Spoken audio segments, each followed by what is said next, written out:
ഹരേ രാമ രാമ രാമ ഹരേ ഹരേ, ഹരേ കൃഷ്ണ കൃഷ്ണ കൃഷ്ണ ഹരേ ഹരേ. ഹരേ രാമ രാമ രാമ ഹരേ ഹരേ, ഹരേ കൃഷ്ണ കൃഷ്ണ കൃഷ്ണ ഹരേ ഹരേ. ഹരേ രാമ രാമ രാമ ഹരേ ഹരേ, ഹരേ കൃഷ്ണ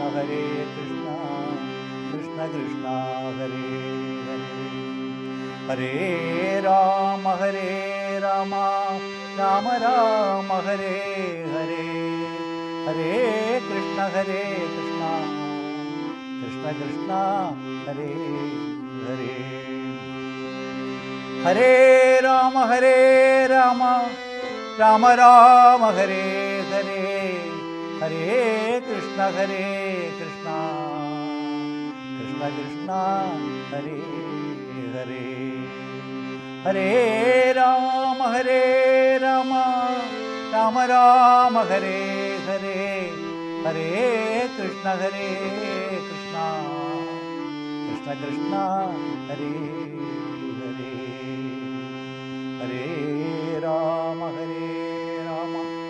രാമ രാമ ഹരേ ഹരേ, ഹരേ കൃഷ്ണ കൃഷ്ണ ഹരേ ഹരേ.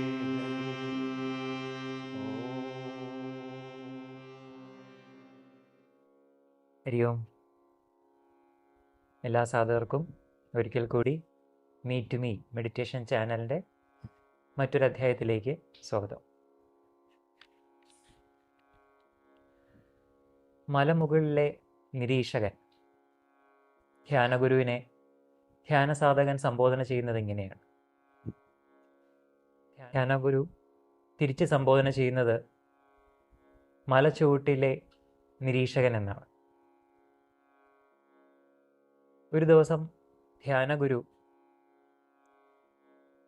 ധ്യാന കേന്ദ്രത്തിൽ വിശ്രമിക്കുമ്പോൾ ധ്യാനസാധകൻ വന്നിട്ട് ചോദിക്കുകയാണ്, ഗുരു, എനിക്ക് എത്രയും പെട്ടെന്ന് രക്ഷ പ്രാപിക്കണം. ധ്യാനഗുരു ഒന്ന് ചിരിച്ചിട്ട് പറയും, ശരി, നീ നിൻ്റെ കൈകളിലേക്ക് ശ്രദ്ധിക്കൂ എന്ന് പറയും. ധ്യാനസാധകന് പിടികിട്ടിയില്ല എന്താണ് ഗുരു പറയുന്നത്. ഗുരു തമാശ പറയുകയാണോ എന്ന് ചിന്തിച്ചിട്ട് ചോദിക്കും, ഗുരു, ഞാൻ വളരെ സീരിയസ് ആയിട്ട് ചോദിച്ചതാണ്. ഒരു തമാശ പറഞ്ഞാണോ കൈകളിലേക്ക് ശ്രദ്ധിക്കുക എന്ന് പറഞ്ഞത്?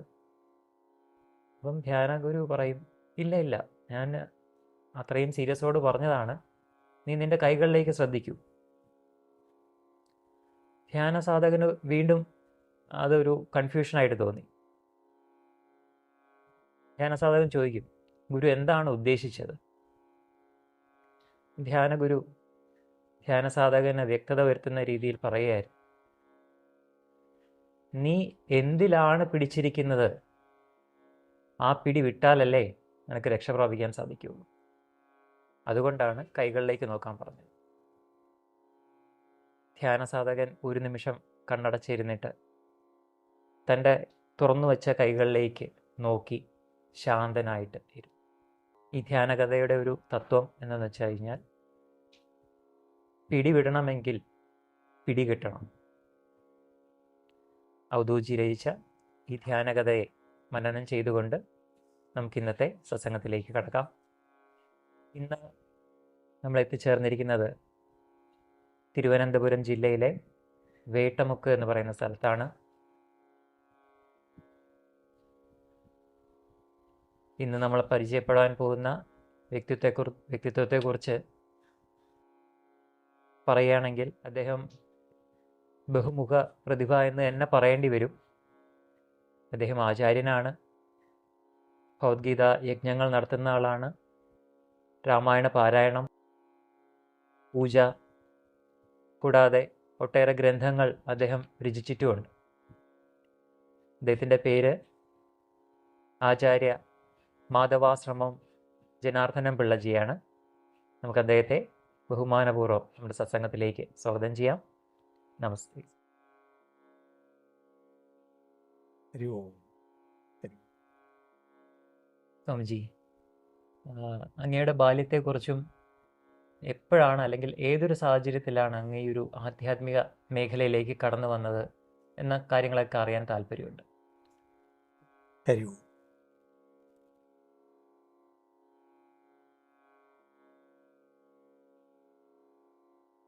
ഭഗവാന്റെ ഇച്ഛയാൽ ആധ്യാത്മിക അടിത്തറയുള്ള അച്ഛനമ്മമാർക്ക് എനിക്കെന്നെയാണ് വന്നു.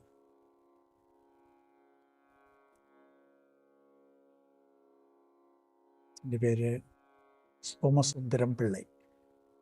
അമ്മ സരസ്വതി അമ്മ. ഇവരുടെ ഏറ്റവും മൂത്ത പുത്രനായിട്ട് എനിക്ക് ജന്മം കിട്ടി. ശേഷവും ഓർമ്മയില്ല. ബാല്യത്തിലെ അച്ഛനമ്മമാരുടെ ഈശ്വര വിചാരവും നാമസങ്കീർത്തനവും പൂജകളും മറ്റും കണ്ടു വളർന്ന എനിക്ക് ബാല്യം മുതലേ ഒരു ഈശ്വര ആരാധന നടത്തിയാൽ കൊള്ളാമെന്ന ബോധം ഉണർന്നു.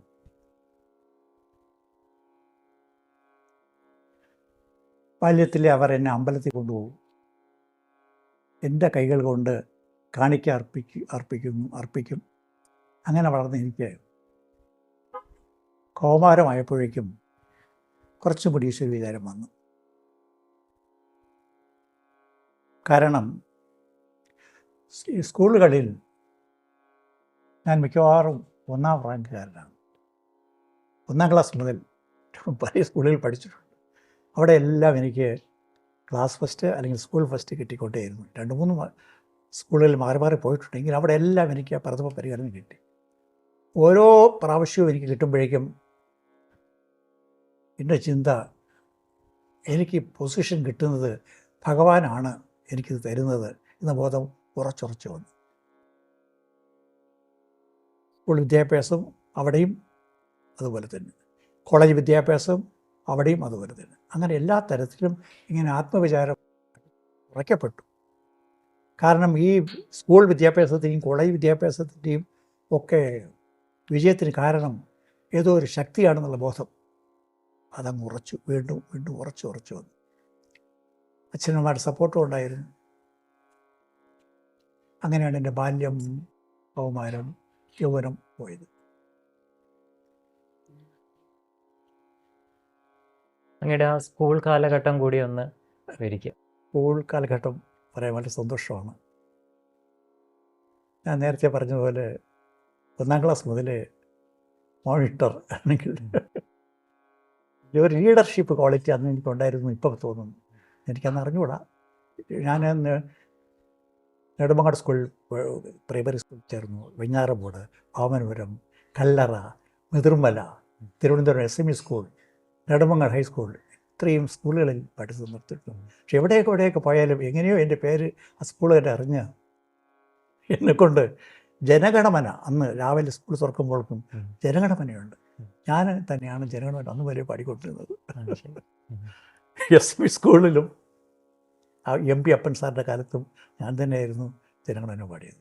10ാം ക്ലാസ്സിൽ നെടുമങ്ങാട്ട് പോയപ്പോഴേക്കും അവിടെയും ഞാൻ തന്നെ ജനഗണമന പാടിയിരുന്നു.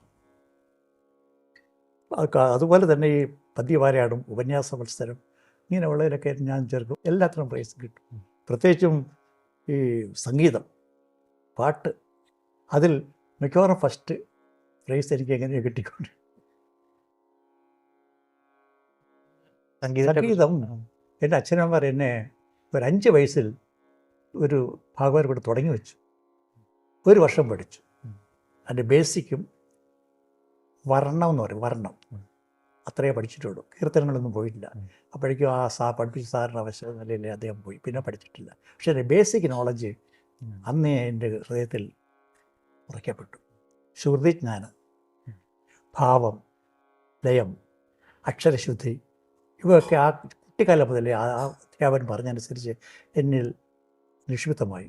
അതിന്നും എൻ്റെ ഒരു കടാക്ഷത്തിൽ ആ ശ്രുതിജ്ഞാനവും ഭാവവും ലയവും അക്ഷരശുദ്ധിയും ഭഗവാൻ എൻ്റെ ഗുരു നടത്തി തരുന്നു എന്ന് ഒരു ആധ്യാത്മിക മേഖലയിലേക്ക് കടന്നു വരാനുണ്ടായ ഒരു സാഹചര്യം? അതെൻ്റെ കൂടുതൽ വിവരം ഞാൻ പറയാം.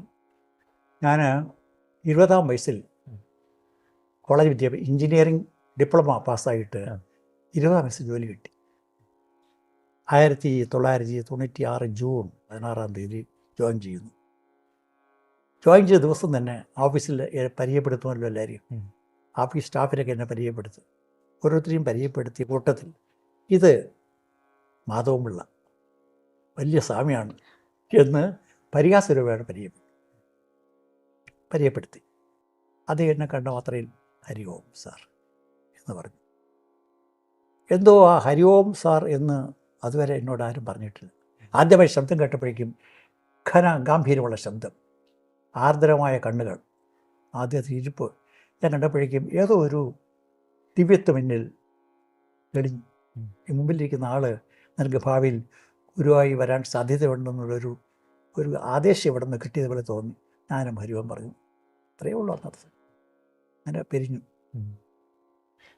ആ നോട്ടവും ഭാവവും ആ ഹരിവം പറച്ചിലും എൻ്റെ ആത്മീയ വിദ്യയെ കുറച്ചുകൂടി പ്രശോഭിപ്പിച്ചു. കുറച്ചു കാലം 3-4 വർഷം കഴിയുമ്പോഴേക്കും ആ പറഞ്ഞ മാധവൻപിള്ള എന്നാണ് അദ്ദേഹത്തിൻ്റെ പേര്. മാധവൻപിള്ള സ്വാമി എന്ന പരിഹാസരൂപത്തിൽ പരിചയപ്പെടുത്ത ആ അദ്ദേഹം തന്നെ എൻ്റെ ഓഫീസിൽ എൻ്റെ സബോർഡിനേറ്റായി ജോയിൻ ചെയ്തു. ഇപ്പം ഞങ്ങൾ രണ്ടുപേരും ഒരേ ഓഫീസിലായി. ഞാൻ ജൂനിയർ എഞ്ചിനീയർ അല്ലെങ്കിൽ എഞ്ചിനീയറിംഗ് സൂപ്പർവൈസർ, അദ്ദേഹം ഫോൺ ഇൻസ്പെക്ടർ. അങ്ങനെ 5 വർഷം ഞങ്ങൾ ഒരുമിച്ചുണ്ടായിരുന്നു. ഈ 5 വർഷക്കാലം ഓഫീസ് കാര്യങ്ങൾ മറുപോലെ നടന്നു. ഒപ്പം ആധ്യാത്മിക വിദ്യാഭ്യാസവും എനിക്ക് നേടാൻ അദ്ദേഹത്തിൽ നിന്ന് സാധിച്ചു. ഓരോ ഒഴിവുകാലത്തും ഒഴിവു സമയത്തും ഞങ്ങൾ ചർച്ച ചെയ്ത് വേറൊന്നും ചർച്ച ചെയ്തിട്ടില്ല. ഈശ്വരനാര്, ഈ ജഗത്തെന്ത്, ഈശ്വരനും ജഗത്തിനും നമുക്കെന്ത് ബന്ധം, ഇങ്ങനെയുള്ള കാര്യങ്ങൾ വേദാന്ത പഠനം അപ്പോഴേ കുറേശ്ശെ തോന്നി. അതെൻ്റെ ആത്മീയബുദ്ധിയെ വളർത്തിക്കൊണ്ടേയിരുന്നു. ആ നീണ്ട 5 വർഷം അദ്ദേഹത്തോടൊപ്പം സഞ്ചരിച്ച് പല സത്സംഗങ്ങളും കേട്ട് അദ്ദേഹത്തെ ഉപദേശവും കേട്ട് അതങ്ങ് ഉറച്ചു. പിന്നെ ഈ ആധ്യാത്മിക വിദ്യ എനിക്ക് ഓഫീസിലും വളരെ വളരെ പ്രയോജനപ്പെട്ടു. ഏത് പ്രസംഗത്തിലും, ഏത് സ്വാഗത പ്രസംഗത്തിലും, ഏത് കരചിന്തയ്ക്കും, ഏത് വിഷയത്തിൽ പ്രസംഗിച്ചാലും ഗീതയുടെ ശ്ലോകമെങ്കിലും അതിൽ അങ്ങനെ ആ ഗുരുകാരുണ്യത്താൽ എൻ്റെ പ്രസംഗങ്ങൾ പലർക്കും കേൾക്കാനുള്ള താല്പര്യമുണ്ട്. ജനാർദ്ദനപിള്ള സാർ പ്രസംഗിക്കുന്നത് കേൾക്കുമ്പോഴേക്കും അവിടെ ആരെങ്കിലും അദ്ദേഹം ഏതെങ്കിലും ഗീതയെങ്കിലും പറയും, ഒരു ഗീതയുടെ ശ്ലോകം പറയും, ഒരു അർത്ഥം പറയും. അത് കേൾക്കാൻ വേണ്ടിയെങ്കിലും ആൾക്കാർ വരുമായിരുന്നു. അങ്ങനെ എൻ്റെ ആധ്യാത്മിക വിദ്യ കൂടി. പിന്നെ ഞങ്ങൾ തമ്മിൽ അങ്ങനെ ബന്ധം സ്ഥായിയായി നിലനിർത്തിക്കൊണ്ടേയിരുന്നു. അദ്ദേഹത്തിൻ്റെ സത്സംഗം, ഗുരുവിൻ്റെ സത്സംഗം അന്നത്തെ കാലത്ത് കടവരാന്തകളിൽ, ആലിനമൂട്ടിൽ, കിഴക്കോട്ട എവിടെയെങ്കിലും കടയിരുന്നടയിൽ ഗൃഹങ്ങളിൽ നടത്തിക്കൊണ്ടേയിരുന്നു. പിന്നെ ആൾക്കാർ കൂടി വന്നു. അപ്പോൾ എൻ്റെ അനിയൻ താമസിക്കുന്നത് തിരുമല പാറക്കോവിൽ എന്നൊരു ശ്രീകൃഷ്ണസ്വാമി ക്ഷേത്രമുണ്ട്. അതിൻ്റെ അടിവാരത്താണ് താമസിക്കുന്നത്. എനിക്ക് ക്ഷേത്രമായിട്ട് ബന്ധമുണ്ടല്ലോ. അപ്പം ഞാൻ ഈ സ്വാമിയെ എൻ്റെ സ്കൂട്ടറിൽ ബൈക്കിൽ കയറ്റി, സ്വാമി നമുക്കിവിടെ ഒരു പാറയുടെ മുകളിൽ കോവിലിൽ പോയി നോക്കാം. അവരുടെ ഒരു സന്ധ്യയ്ക്ക് ഞങ്ങൾ രണ്ടും കൂടെ വന്ന് പാറയുടെ മുകളിൽ കയറി നോക്കിയപ്പോൾ അദ്ദേഹത്തിന് വളരെ ഇഷ്ടപ്പെട്ടു സംഗീതം. സൂര്യ അസ്തമനവും ചന്ദ്രൻ ഉദിക്കുന്നതും ഒരേ സമയത്ത് അവിടെ നിന്ന് കാണാൻ സാധിക്കും. അത് കാണുന്നത് ശ്രീകൃഷ്ണഭവൻ്റെ കാൽ തട്ടിൽ നിന്ന്. അപ്പം നമുക്കെന്താ സാറേ ഇവിടെ ഒരു സത്സംഗം നടത്തിയാലെന്താ? അവിടെ ഒരു കാഞ്ഞിരത്തിൻ്റെ മരമുണ്ട്, അതിൻ്റെ മുട്ടിലൊരു തറയും കെട്ടിയിട്ട് ഇവിടെ നമുക്ക് തുടങ്ങാമല്ലോ. അങ്ങനെ 1971 ആ കജനമൂട്ടിൽ ഞങ്ങൾ സത്സംഗം തുടങ്ങി. ശ്വാസം ആദ്യ ഞായറാഴ്ച ഫിക്സ് ചെയ്തു. അവിടെയാണ് തുടങ്ങിയത്. അന്നത്തെ ആ 20-ാം വയസ്സ് മുതൽ തുടങ്ങിയ ബന്ധം ഈ സത്സംഗത്തിൽ നിന്ന് കൂടി ബലപ്പെട്ടു. കുറേ കൂടെ അനുദിനം വളരുകയായിരുന്നു. ആ കാഞ്ഞനമൂട്ടിലെ സത്സംഗം 9 വർഷം 108 സത്സംഗം നടത്തി. ജനങ്ങൾ കൂടി വന്നു. എനിക്ക് ആ സ്ഥലമില്ല. അവിടെ ഉച്ചയ്ക്ക് താഴെ സാധനങ്ങൾ കൊണ്ടുപോയി കഞ്ഞി വെച്ച് എല്ലാവരും കുടിക്കും. സ്ഥലമില്ലാതെ ഇവിടെ എങ്ങാനും ഒരു സ്ഥലം കിട്ടി നോക്കുക, ഒരു ആശ്രമം, ഒരു ഭജനമഠം തുടങ്ങാൻ വരുന്നു. ആ സമയത്ത് താഴെ ഒരാൾ ഒരു 5 സെൻറ്റ് സ്ഥലം വെക്കാൻ പോകുന്നു. ആരെടുത്ത് ഭാഗ്യവശാൽ അദ്ദേഹം നമുക്ക് തരാമെന്ന് ഏറ്റു. അവിടെ പ്രമാണം നടന്നു. അവിടെ ആ ചെറിയ സംരംഭമാണ് ഇന്ന് വലിയ ഒരു മാധവസ്വാമി ആശ്രമം. കേരളത്തിലും ഇന്ത്യയിലും അറിയപ്പെടുന്ന ഒരു ഭജനമഠമായി മാറി. അതിൻ്റെ പേര് അന്ന് രജിസ്റ്റർ ചെയ്തത്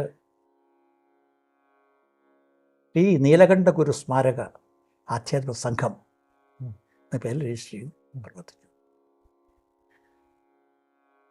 ആശ്രമത്തിൽ കൂടി എനിക്ക് നിരന്തരം ധർമ്മം ചെയ്യാനും കർമ്മം ചെയ്യാനും അവസരം കിട്ടി.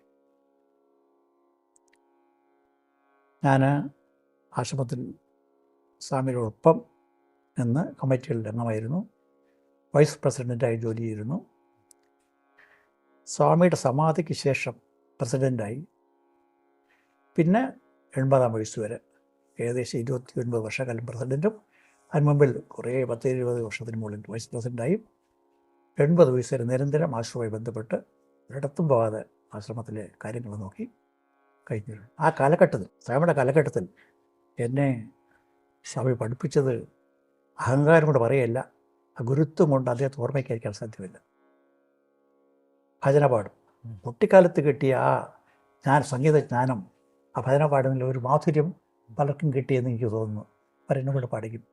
സ്വാമി പറയും, സാർ ഹരേരാമ ചൊല്ലണം, സാറ് നാമം ചൊല്ലണം. അങ്ങനെ എന്നെ പഠിപ്പിച്ച് ഞാൻ വലിയ ഭജനക്കാരനായിട്ട് മാറി. ഇന്ന് സിറ്റിയിൽ അറിയപ്പെടുന്ന ഒരു ഭജനക്കാരനായിട്ട് മാറി. എന്തോ സ്വാമിയുടെ കടാക്ഷം കൊണ്ട് ഞാൻ പാടുന്ന ഭജനകളൊക്കെ ജനങ്ങൾ ആസ്വദിക്കുന്നുണ്ടെന്ന് തോന്നുന്നു. പിന്നെ എന്നെ കൊണ്ട് രാമായണം വായിപ്പിച്ചു. രാമായണം കുട്ടിക്കാലത്ത് വായിച്ചിട്ടില്ല. അതിനുശേഷമാണ് ബുക്ക് കണ്ടിട്ടുണ്ട്, വീട്ടിൽ ബുക്കുണ്ടായിരുന്നു, പക്ഷേ എടുത്ത് നോക്കിയിട്ടില്ല. സ്വാമി രാമായണം വായിച്ചു. ഉണ്ടാതെ കേട്ടുകൊണ്ടിരിക്കും, അപ്പോഴൊന്നും തടസ്സപ്പെടുത്തില്ല. പാരായണം കഴിഞ്ഞ ഒരു സാറായിരുന്നു ഇരിക്കും. സാറിന് പാരായണം ചെയ്തതിൽ 2-3 കൃഷികളുണ്ട്, കറക്റ്റ് ചെയ്തോളൂ. ഇവിടെ അശുഭം എന്നിടത്ത് സാറ് ശുഭം വായിച്ചു, അല്ലെങ്കിൽ ശുഭം എന്ന സ്ഥലത്ത് അശുഭം വായിച്ചു, അധർമ്മം എന്ന സ്ഥലത്ത് ധർമ്മം വായിച്ചു. അങ്ങനെയുള്ള ചെറിയ ചെറിയ കൃഷികളത് ചൂണ്ടിക്കാട്ടി എന്നെ കറക്റ്റ് ചെയ്ത് ഞാനൊരു വലിയ രാമായണ പാരായണക്കാരനായിട്ട് മാറി. സംഗീതം അല്പം വശമുള്ളതുകൊണ്ട് രാമായണം പല രാഗത്തിൽ എനിക്ക് വായിക്കാൻ സാധിക്കും. സ്തുതി ഏത് രാഗത്തിൽ വായിക്കണം, ഉപദേശങ്ങൾ ഏത് രൂപത്തിൽ വായിക്കണം, അങ്ങനെ ആ രാഗത്തിൽ മാറ്റി വായിക്കാനുള്ള കെൽപ്പ് സ്വാമിയുടെ അനുഗ്രഹവും കിട്ടി. അങ്ങനെ രാമായണം വായിച്ചു. രാമായണ പ്രഭാഷകൻ സ്വാമി എന്നെ പറഞ്ഞയച്ച് പഠിപ്പിച്ചു. ഇപ്പോൾ രാമായണ യജ്ഞങ്ങൾ നടത്തുന്നു. ഇപ്പം പ്രസിദ്ധമായിരിക്കുന്നത് ഏകദിന രാമായണ യജ്ഞം ഇതിപ്പോഴും നടന്നു വരും. എന്നിട്ട് സ്വാമി എന്നെ ഹരിനാമകീർത്തനം പഠിപ്പിച്ചു. കാരമായ പൊരുൾ 3 പിരിഞ്ഞുടനെ അഹങ്കാരമായതിനു താൻ തന്നെ സാക്ഷി, അത് ബോധം വരുത്തുവതിനാളായി നിന്ന പരമാചാര്യരൂപഹരി നാരായണായ നമ. നാരായണായ നമ, നാരായണായ നമ, നാരായണായ നമ, നാരായണായ നമ. നാരായണ സകല സന്താപനാശനാണ്, ജഗന്നാഥ വിഷ്ണു ഹരിനാരായണായ നമ. അങ്ങനെ എന്നെ കൂടെ പാടിച്ച് 66 ശ്ലോകങ്ങളും കാണാതെ പറയാൻ പഠിപ്പിച്ചു. അത് ഞാൻ തുറന്നു വരുന്നു. ഭഗവത്ഗീത ഓരോ ശ്ലോകങ്ങളിലും അധികം ക്ലാസ്സെല്ലാം കേട്ടു. പിന്നെ ഭഗവത്ഗീത പാടാനും പഠിപ്പിക്കാനും പ്രഭാഷണം നടത്താനും എന്നെ പ്രാപ്തനാക്കിയ സ്വാമിയാണ്.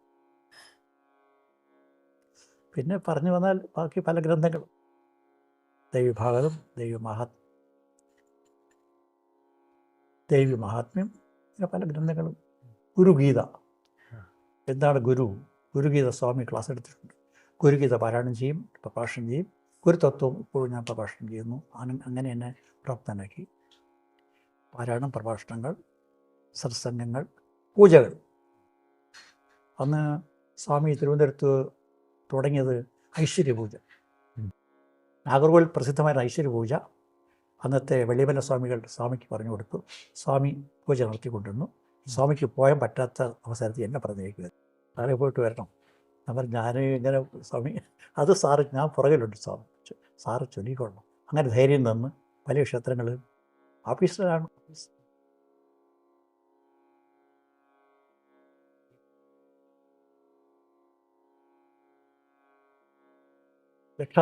അർച്ചനകൾ വിഷ്ണു സഹസ്രം പഠിപ്പിച്ചു, ലളിത സഹസ്രം പഠിപ്പിച്ചു.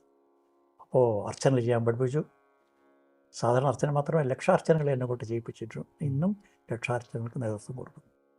ഇതെല്ലാമായി ഈ ആധ്യാത്മിക ഗ്രന്ഥങ്ങൾ പഠിക്കാനും പഠിപ്പിക്കാനും ഒക്കെ തനിക്ക് സ്വാമിയുടെ അനുഗ്രഹം. അങ്ങനെ സ്വാമിയിലൂടെ ഓരോരോ സംരംഭം കഴിയുന്നതോറും എൻ്റെ ആത്മീയബുദ്ധി വളർന്ന് എനിക്ക് സ്വാമി ദീക്ഷ തന്നു, മന്ത്രദീക്ഷ തന്നു. ഒരനുഗ്രഹമായി സ്വാമിയുടെ ശിഷ്യരായിട്ട് കഴിയവേ സ്വാമി 1996 സമാധിയാവുന്നു. അതുവരെ സ്വാമി. സ്വാമിജി, അങ്ങ് 20ാമത്തെ വയസ്സിൽ തന്നെ മാധവസ്വാമിയുമായിട്ടൊരു ബന്ധം തുടങ്ങിക്കഴിഞ്ഞു. അപ്പോഴങ്ങ് ജോലിയിൽ പ്രവേശിച്ചിട്ടേ ഉള്ളൂ. അപ്പോൾ ഈ ഔദ്യോഗികമായിട്ടുള്ള ആ ഒരു ജീവിതവും ആധ്യാത്മിക ജീവിതവും ഒരുമിച്ച് കൊണ്ടുപോകാൻ എന്തെങ്കിലും തടസ്സം തോന്നിയിട്ടുണ്ടോ? ഈശ്വര സഹായത്താൽ തടസ്സം ഉണ്ടായില്ലെന്ന് വേണം പറയാൻ. ഞാൻ ഓൾ ഇന്ത്യ കാട്ടറുകാരൻ. 3 വർഷം കൂടുമ്പോഴേക്കും ഞങ്ങളെ സ്ഥലം മാറ്റും. ഇന്ത്യയുടെ പല ഭാഗത്ത് സ്ഥലം മാറ്റും. 3 വർഷം കൂടുമ്പോൾ സ്ഥലം മാറ്റും. പക്ഷേ എനിക്ക് അങ്ങനെ പോയിട്ട് വന്നില്ല. ഈ ഏകദേശം 40 വർഷത്തെ സർവീസിൽ 1 വർഷം ഡൽഹി, 1 വർഷം ബോംബെ, 1 വർഷം സൗദി അറേബ്യ. ഇത് ഒഴിച്ചാൽ ഞാൻ കേരളത്തിൽ തന്നെയാണ്, തിരുവനന്തപുരത്ത് തന്നെയാണ്. പലരും അസഹ്യപ്പെട്ടിട്ടുണ്ട്. എൻ്റെ ചീഫ് മാറി വരും. അവർ 3 വർഷത്തിലേക്ക് പുതിയ ആൾക്കാർ വരും. പക്ഷെ ഓരോരുത്തർ വരുമ്പോഴേക്കും എന്തോ അവർ ജനാർദ്ദൻ പിള്ള ഈ ഓഫീസിൽ വേണം എന്ന് തീരുമാനിക്കും. അതിൻ്റെ പ്രവർത്തി ശക്തി എനിക്കറിയില്ല. എനിക്കവരറിയാം. അവർ വരുന്നത് കർണാടക, ബോംബെ, ഡൽഹി, കൽക്കട്ടയിൽ നിന്നൊക്കെയാണ് ഓരോ ഓഫീസർമാർ വരുന്നത്, ചീഫ് ജനറൽ മാനേജർമാർ വരുന്നത്. അവരെങ്ങനെയോ പോകുന്ന ആൾ ഇൻട്രൊഡ്യൂസ് ചെയ്യുമോ എങ്ങനെയാണെന്ന് എനിക്കറിയില്ല. പോകുന്ന ആൾ പറഞ്ഞിട്ട് പോയായിരിക്കും ചിലപ്പോൾ, ഇവിടെ ഒരു ജനാർദ്ദൻ പിള്ള ഉണ്ട്, you take him, will be useful to you. അവർക്കൊന്നും ഭാഷ അറിയില്ല, നാട്ടു കാര്യങ്ങൾ അറിയില്ല. അപ്പം ഇങ്ങനെയോ എൻ്റെ പ്രവൃത്തിയും എൻ്റെ സംഭാഷണ രീതിയും മറ്റ് സ്റ്റാഫുമായിട്ടുള്ള ഇടപെടലും ഒക്കെ അവർ ഒരു മാതൃകാപരമായിട്ട് അവർക്ക് തോന്നിയിരിക്കും. അതുകൊണ്ട് എല്ലാ ട്രാൻസ്ഫർ ഓർഡറിലും എൻ്റെ പേര് കാണും, ജനാർദ്ദൻ പിള്ള ട്രാൻസ്ഫർ ടു പൂന. അപ്പോൾ ഇവിടുന്ന് ഓഫീസർ എഴുതും, this wish officer is very much required in Kerala, at present he cannot be relieved എന്ന് വേണ്ടി ട്രൈക്ക് അവരാണ് മോഡിഫൈ. അങ്ങനെ ഞാൻ ഓരോ ട്രാൻസ്ഫർ ഓർഡറിലും ഇഷ്ടപ്പെട്ടു. പക്ഷേ കുറേ കാലം കഴിയുമ്പോഴേക്കും പോകാതിരിക്കാൻ നിവൃത്തിയില്ലാത്ത ഘട്ടം വന്നപ്പോഴേക്കും അവർ തന്നെ പറയും, പിള്ളേ, you go to Poona, you go to Bombay, work there, I will bring you back എന്ന് പറഞ്ഞിട്ട് ബാക്കി പോകും. അവിടെ പോയി 6 മാസം ജോലി ചെയ്യും. ഇവിടെ ഏതെങ്കിലും വേക്കൻസി വരും, ഇവർ എന്നെ തിരിച്ചു വിട്ടു. അങ്ങനെ ഈ 40 വർഷം സർവീസിൽ എനിക്ക് തോന്നുന്നത് ഈ ആശ്രമമായിട്ട് ബന്ധപ്പെട്ട് എൻ്റെ കർമ്മം നിർവഹിക്കാനായിരിക്കും ആ ട്രാൻസ്ഫർക്ക് ഒഴിവാക്കിയത്. പലരും അസൂയപ്പെട്ടു, പിള്ളേർ മാത്രം മാറ്റുന്നില്ല, ഞങ്ങളൊക്കെ അവിടെ പോയി ഇവിടെ പോയി ഇതൊക്കെ പറയുമ്പോഴും ഞാൻ അപ്പോഴും ഭഗവാൻ വിചാരിക്കും, സ്വാമി വിചാരിക്കും. ഒരു ഘട്ടത്തിൽ ഡൽഹി പോയി. അവിടെ കഷ്ടമാണ് ജീവിക്കാൻ, നമുക്ക് ഭാഷക്കാരനോടില്ല. ഞാൻ 1 മാസം ലീവ് എടുത്ത് വന്നു. നമ്മുടെ ആശ്രമത്തിൽ ഹരിനാമകീർത്തനം ചൊല്ലി. ഏകദേശം 30 ദിവസം രാവിലെ പോയി ഹരിനാമകീർത്തനം ചൊല്ലി. അതിശയം എന്ന് പറയട്ടെ, 30 ദിവസം ഓർഡർ വരുന്നു, you are transfer to Kerala. അങ്ങനെയൊക്കെ അതിശയമായ കാര്യങ്ങൾ വന്നിട്ടുണ്ട്. എൻ്റെ ഓഫീസ് ലൈഫും സുന്ദരമായിട്ട് പോയി. പലരുടെയും പല ഓഫീസർമാരും കണ്ണിലായിട്ട് മാറി. ഓഫീസ് ജോലിയിലും നമ്പർ 1 വിലസാൻ സാധിച്ചു. അതോടൊപ്പം ആശ്രമത്തിൻ്റെ കാര്യങ്ങളും നോക്കാൻ സാധിച്ചിട്ടുണ്ട്. പുറകിലുള്ള രഹസ്യം അത് സ്വാമിയുടെ അനുഗ്രഹം, ഈശ്വരൻ്റെ അനുഗ്രഹം. അപ്പം നമ്മുടെ സർവീസ് ഓഫീസിലും ഒരു തടസ്സവുമില്ല, ആശ്രമത്തിലും ഒരു തടസ്സമില്ല. രണ്ടും പാരലായിട്ട് ഭഗവാൻ അനുഗ്രഹത്താൽ സുന്ദരമായിട്ട് പോയി എന്നാണ് പറയുന്നത്. പിന്നെ എൻ്റെ കുടുംബജീവിതം 25-ാം വയസ്സിലാണ് കല്യാണം ഉറപ്പിച്ച് പെണ്ണ് കാണാൻ പോയപ്പോഴും സ്വാമിയുടെ അനുവാദം വാങ്ങിച്ചു.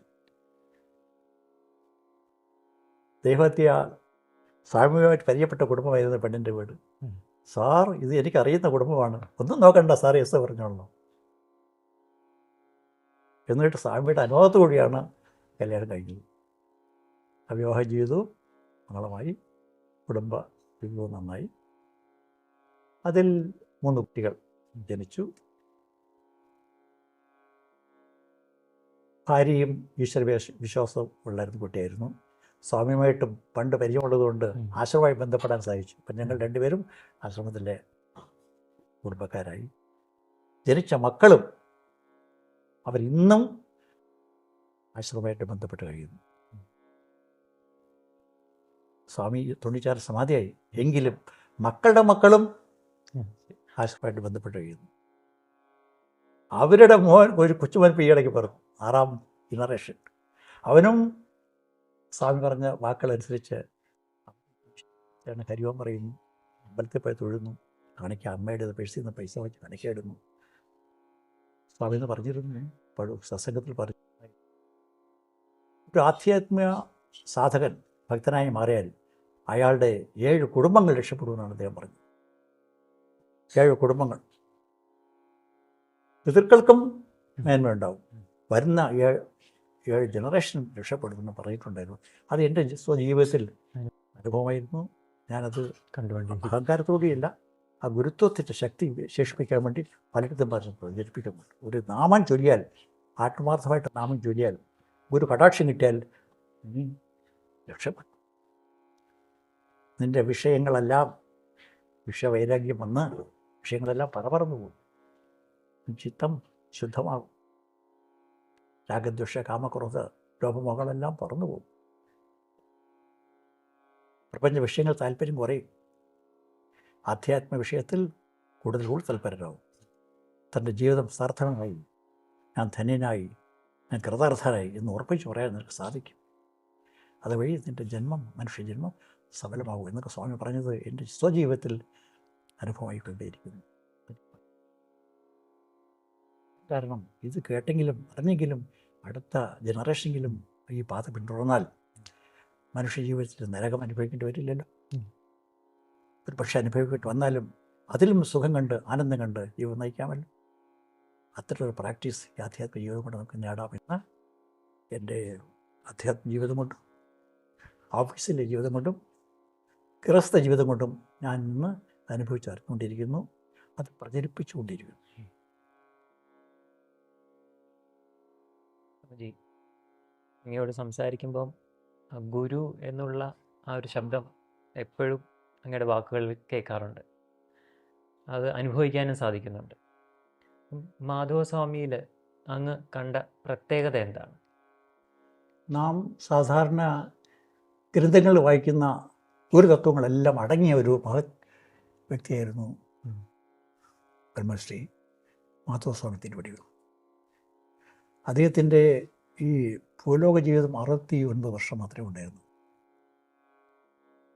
69 വർഷവും അദ്ദേഹം, ഞാൻ വന്ന വഴി പോലെ തന്നെ അദ്ദേഹം വന്നു. അദ്ദേഹം ബാല്യത്തിലും കൗമാരത്തിലും ഒക്കെ വലിയ ഭക്തനായിരുന്നു എന്ന് ഞാൻ അദ്ദേഹത്തിൻ്റെ വാക്കിൽ നിന്ന് മനസ്സിലാക്കിയിട്ടുണ്ട്. അദ്ദേഹം ജനിച്ചതും ഒരു ആധ്യാത്മ അടിത്തറയുള്ള ഒരു കുടുംബത്തിലായിരുന്നു. ആ ശൈശവം, ബാല്യം, കൗമാരമൊക്കെ അദ്ദേഹത്തിന് ആധ്യാത്മിക ബുദ്ധി മനസ്സിൽ ഉറപ്പിക്കാൻ സാധിക്കും. അത് ചെറിയ ചെറിയ കാര്യങ്ങൾ ആണെങ്കിൽ തന്നെയും അദ്ദേഹം അതിനെ വളർത്താൻ വേണ്ടി ശ്രമിച്ചു. അദ്ദേഹത്തിൻ്റെ ബാല്യവും കൗമാരവും യൗവനത്തിലൊക്കെ ഈ ആധ്യാത്മിക ബുദ്ധി കൊണ്ടു നടന്ന് പ്രകടമാക്കാനും അദ്ദേഹം സാധിച്ചു. അദ്ദേഹത്തിനും ചെറുപ്പകാലത്ത് തന്നെ ടെലിഫോൺ ഡിപ്പാർട്ട്മെൻറ്റിൽ ജോലി കിട്ടി. ജോലിയിലും അദ്ദേഹം അതിസമർത്ഥനായിരുന്നു, നല്ല പേരെടുത്തു. ജോലിയിലിരിക്കുമ്പോൾ വിവാഹം കഴിഞ്ഞു. 2 പെൺകുട്ടികളുടെ പിതാവായി കുടുംബജീവിതം നയിച്ചു. ഈ കാലഘട്ടത്തിലും അദ്ദേഹം ആധ്യാത്മിക കാര്യങ്ങൾ യഥേഷ്ടം നിർവഹിച്ചുകൊണ്ടിരുന്നു. കുടുംബത്തിനും ദോഷമില്ല, ആധ്യാത്മിക ജീവിതത്തിനും ദോഷമല്ല എന്ന് രണ്ടും ഒരേ രീതിയിൽ കൊണ്ടു. ലൗകികവും ആധ്യാത്മിക രണ്ടല്ല, ഒന്ന് തന്നെ എന്നെ ആദ്യം തെളിയിച്ചുകൊണ്ട് ജീവിതം നയിച്ചു. അദ്ദേഹത്തിൽ നിന്ന് മനസ്സിലാക്കിയത്, പുനലൂർ എന്ന സ്ഥലമുണ്ടല്ലോ കേരളത്തിൽ, അവിടെ അദ്ദേഹം ട്രാൻസ്ഫറായി പോയി. പുനലൂർ അദ്ദേഹം താമസിച്ച വീട്ടിനടുത്തൊരു ക്ഷേത്രമുണ്ട്. ക്ഷേത്രത്തിൽ പതിവായി ദർശനം നടത്തുമായിരുന്നു. അവിടെ അദ്ദേഹത്തിന് ഒരു മാധവൻപിള്ള എന്നൊരു ഭക്തനെ പരിചയപ്പെടാൻ സാധിച്ചു. ആ ഭക്തനും ഈ മാധവൻപിള്ളയും ആ മാധവൻപിള്ളയും തമ്മിൽ കൂട്ടുകാരായി. അദ്ദേഹം കുറേ ഉപദേശങ്ങൾ നമ്മുടെ മാധവൻപിള്ളയ്ക്ക് കൊടുത്തു.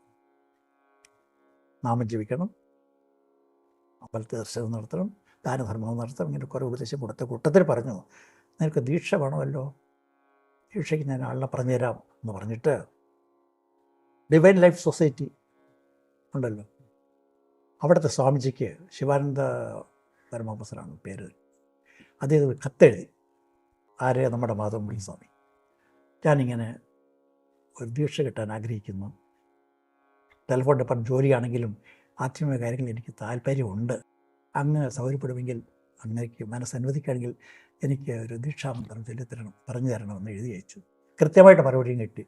മന്ത്രവസ്തു കൊടുത്തു. ഇപ്പോൾ പഞ്ചാക്ഷരി മന്ത്രം, ഓം നമഃശിവായ, ഓം നമഃശിവായ, ഓം നമഃശിവായ. ആ മന്ത്രം എഴുത്തിക്കൂടി കെട്ടി അന്ന് മുതൽ അദ്ദേഹം ജപിക്കാൻ തുടങ്ങി. അദ്ദേഹത്തിൻ്റെ ഉന്നമനം അന്ന് മുതൽ പൂർണ്ണമായി, പൂർത്തഗതിയിലായി. പിന്നെ തിരുവനന്തപുരത്ത് ട്രാൻസ്ഫർ വന്നു. തിരുവനന്തപുരം വന്നപ്പോഴേക്കാണ് അദ്ദേഹത്തിൻ്റെ പ്രഭാവം തുടങ്ങിയത്. അദ്ദേഹത്തിൻ്റെ പ്രത്യേകത അവധൂതന്മാരായിട്ടുള്ള സംഘമാണ്. അവധൂതന്മാർ ആ കാലഘട്ടത്തിൽ കുറേ അവധൂതന്മാരുണ്ടായിരുന്നു. കുന്തറസ്വാമി, പട്ടിസ്വാമി, പിന്നെ ചട്ടിസ്വാമി, കുറേശ്യ സ്വാമി, നയനാർ സ്വാമി, മായിയമ്മ, പൂജപ്പര ഗോവലോട് സ്വാമി, അങ്ങനെ കുറേ സ്വാമിമാരുടെ അന്നക്കാലം അവരുമായിട്ടെല്ലാം ഇടപഴകാൻ സാധിച്ചു. ഇദ്ദേഹത്തിൻ്റെ താല്പര്യം സന്ധ്യ കഴിഞ്ഞാൽ നേരെ കടപ്പുറത്ത് പോകായിരുന്നു. കടപ്പുറത്ത് നിന്നിട്ട് അവിടെ അന്നൊരു പഴയ പൂന്തറസ്വാമി, ഇപ്പോഴത്തെ മധുസൂദന സ്വാമിക്ക് മുമ്പേ ഒരു പൂന്തറസ്വാമി ഉണ്ടായിരുന്നു. അദ്ദേഹത്തിന് അടുത്ത് നിന്നിരിക്കും. അദ്ദേഹം ആരും അടുത്തിരുത്തുന്ന ടൈപ്പല്ല, ചവിട്ടി ഓടിക്കും, ഒടറ സ്വാമി മാത്രം അടുത്തിരുത്തി. ചില രാത്രികൾ അവിടെ തന്നെ പോകും സ്വാമിയോട്. അങ്ങനെ ആ ബന്ധം, ആ ഗുരുവിൻ്റെ കടാക്ഷം, എന്തോ മന്ത്രം കൊടുത്ത ലക്ഷണമുണ്ട് സ്വാമിക്ക്. സ്വാമി ഉൾപ്പെടുത്തിയിട്ടില്ല. അത് പ്രധാനപ്പെട്ട ഒരു കാര്യം പറയണമെങ്കിൽ, അദ്ദേഹം ഒരു ദിവസം സ്വാമി നടന്നു പോയപ്പോഴേക്കും സ്വാമിയുടെ മുണ്ടഴിച്ചുകൊണ്ട് പോകും. ഇതൊക്കെ പോകും, മുണ്ടും കൊണ്ട് ഓടി. സ്വാമി പറയാൻ ഓടി. അദ്ദേഹം പറഞ്ഞത്. എന്നിട്ട് എന്ത് ചെയ്തു? അദ്ദേഹം ഉടുത്തിരുന്ന അഴുക്ക് പിടിച്ച് കീറി വരച്ച മുണ്ടെടുത്ത് കൈ കൊടുത്തോ സ്വാമിയുടെ അങ്ങ് കൊടുത്തു. എന്നിട്ട് അവിടെ ഇരുന്നു. രാവിലെ ഇപ്പോൾ സ്വാമിയുടെ മുണ്ട് തിരിച്ചു കൊടുത്തു. സ്വാമി മുണ്ട് കൊടുത്ത് അന്ന് അദ്ദേഹത്തിൻ്റെ സ്കൂട്ടറുണ്ട് സ്വാമി, ലാംബറട്ട സ്കൂട്ടർ വൈകിട്ട് വണ്ടി, അതിൽ കയറി പോയി പൂജപ്പുരയായിരുന്നു താമസം. ആ മുണ്ട് കുന്തറസ്വാമി ധരിച്ചിരുന്ന ആ വസ്ത്രം, കീറിയ അഴുക്ക് ചേർന്ന ആ വസ്ത്രം ഇന്നും ആശ്രമത്തിൻ്റെ അലമാരിൽ സൂക്ഷിച്ചിട്ടുണ്ട്. കുന്തറസ്വാമിയായിട്ട് ബന്ധപ്പെട്ടു. അതോടൊപ്പം ആ കാലഘട്ടത്തിൽ തിരുവനന്തപുരം ചേങ്കൂട്ടോണ സ്ഥലത്ത് സ്വാമി ഉണ്ടായിരുന്നു. ശ്രീരാമ ദാസമിഷനൊക്കെ വർക്ക് ചെയ്യുന്നു. ചേങ്കോട്ടോൺ സ്വാമി എന്നറിയപ്പെടും. ചേങ്കോട്ടോൺ സ്വാമിയുമായിട്ട് ബന്ധപ്പെട്ടു. അദ്ദേഹം വലിയ രാമഭക്തനായിരുന്നു. ആ നിരന്തരം അവിടെയും പോകും. ആ സമയത്തും പോയി. അദ്ദേഹം രാമായണം മാത്രമേ പഠിച്ചിട്ടുള്ളൂ, രാമായണം മാത്രമേ വായിച്ചിട്ടുള്ളൂ, വേറെ ഒരു ഗ്രന്ഥം വായിച്ചിട്ടില്ല. 14 സെൻറ്റ് സ്ഥലത്തിനും പുറത്തിറങ്ങിയിട്ടുമില്ല. ചെങ്കോട്ടോൺ സ്വാമി അദ്ദേഹത്തിൻ്റെ ശിഷ്യനായി. പിന്നെ അവിടെ തന്നെ അദ്ദേഹത്തിൻ്റെ ഒരു തരത്തിലുള്ള ആരതിയുണ്ട്, ആർക്കും അനുകരിക്കാൻ പറ്റാത്ത തരത്തിലുള്ള ആരതി. കത്തുന്ന കർപ്പൂരത്തെ കയ്യിലേന്തി ആ ചൂട് കർപ്പൂരം കൊണ്ട്, ഭയങ്കര താടിയാരല്ല അദ്ദേഹം, താടിക്കടിയിൽ വെച്ചാലും താടി കരിയില്ല. ഇത്തരത്തിൽ ഇങ്ങനെ ആറാടി ഹനുമാനെ പോലെ ഭക്തജനങ്ങളുടെ തോളിൽ ചവിട്ടി ചാടി ആരതി ആടിയ ആ കാലഘട്ടമൊക്കെ അദ്ദേഹം കൂടെ ഉണ്ട്. എനിക്ക് പോകാൻ സന്ദർഭം കിട്ടിയിട്ടില്ല. അദ്ദേഹം പോയി. അങ്ങനെ ആ സ്വാമിയുടെ അനുഗ്രഹം ശിഷ്യനായി. അപ്പോൾ സ്വാമിയുടെ ഗുരു ആരെന്ന് ചോദിച്ചാൽ എങ്ങോട്ട് വേണം? സ്വാമി തന്നെയാണ്. നീലകണ്ഠ സ്വാമി. നീലകണ്ഠ ഗുരുപാദർ. നീലകണ്ഠ ഗുരുപാദറാണ് സ്വാമി. അതാണ് ഈ ആശ്രമത്തിന് ആദ്യം പേര് ആ പേര് തന്നെയാണ് അദ്ദേഹം ആശ്രമത്തിൽ. ശ്രീ നീലകണ്ഠ ഗുരു സ്മാരക ആധ്യാത്മ സംഘം എന്നാണ് പേര് കൊടുക്കുന്നത്. നീലകണ്ഠ ഗുരുപാദരുടെ വേറെ ശിഷ്യനുണ്ട്, സത്യാനന്ദ സരസ്വതി. ഇവർ രണ്ടുപേരുമാണ് സ്വാമിയുടെ യഥാർത്ഥ ശിഷ്യന്മാർ. ഒരാൾ സന്യാസി സ്വീകരിച്ചു പോയി, ഒരാൾ ഗൃഹസ്ഥാശ്രമത്തിൽ ഇരുന്നു കൊണ്ട് ആശ്രമം സ്ഥാപിച്ച് ധർമ്മകർമ്മങ്ങൾ അനുഷ്ഠിച്ചു. ഇങ്ങനെ രണ്ട് തരത്തിൽ ജീവിച്ചു. അത് സ്വാമിയെക്കുറിച്ച് പറയാനുണ്ട്. അപ്പോൾ അദ്ദേഹത്തിൻ്റെ കൂടുതലും അവധൂതന്മാരുടെ മായിയമ്മയെ കാണാൻ വേണ്ടി നാഗൂറിൽ പോയാൽ, കന്യാകുമാരി പോയാൽ അവിടെ ചിലപ്പോൾ ഒന്ന് രണ്ടോ തീരിക്കും. മായിയമ്മയെ കണ്ട് ഒരു ദിവസം രാത്രി ആയിപ്പോയി. അവിടെ എത്തിയപ്പോൾ ഇരുട്ടു. അമ്മ എവിടെയെന്ന് അറിയില്ല. അപ്പോൾ വഴികാട്ടിയതായിരുന്നു അറിയാമോ? അടുത്ത് അമ്മയുടെ കൂടെ കുറേ നായ്ക്കളുണ്ട്.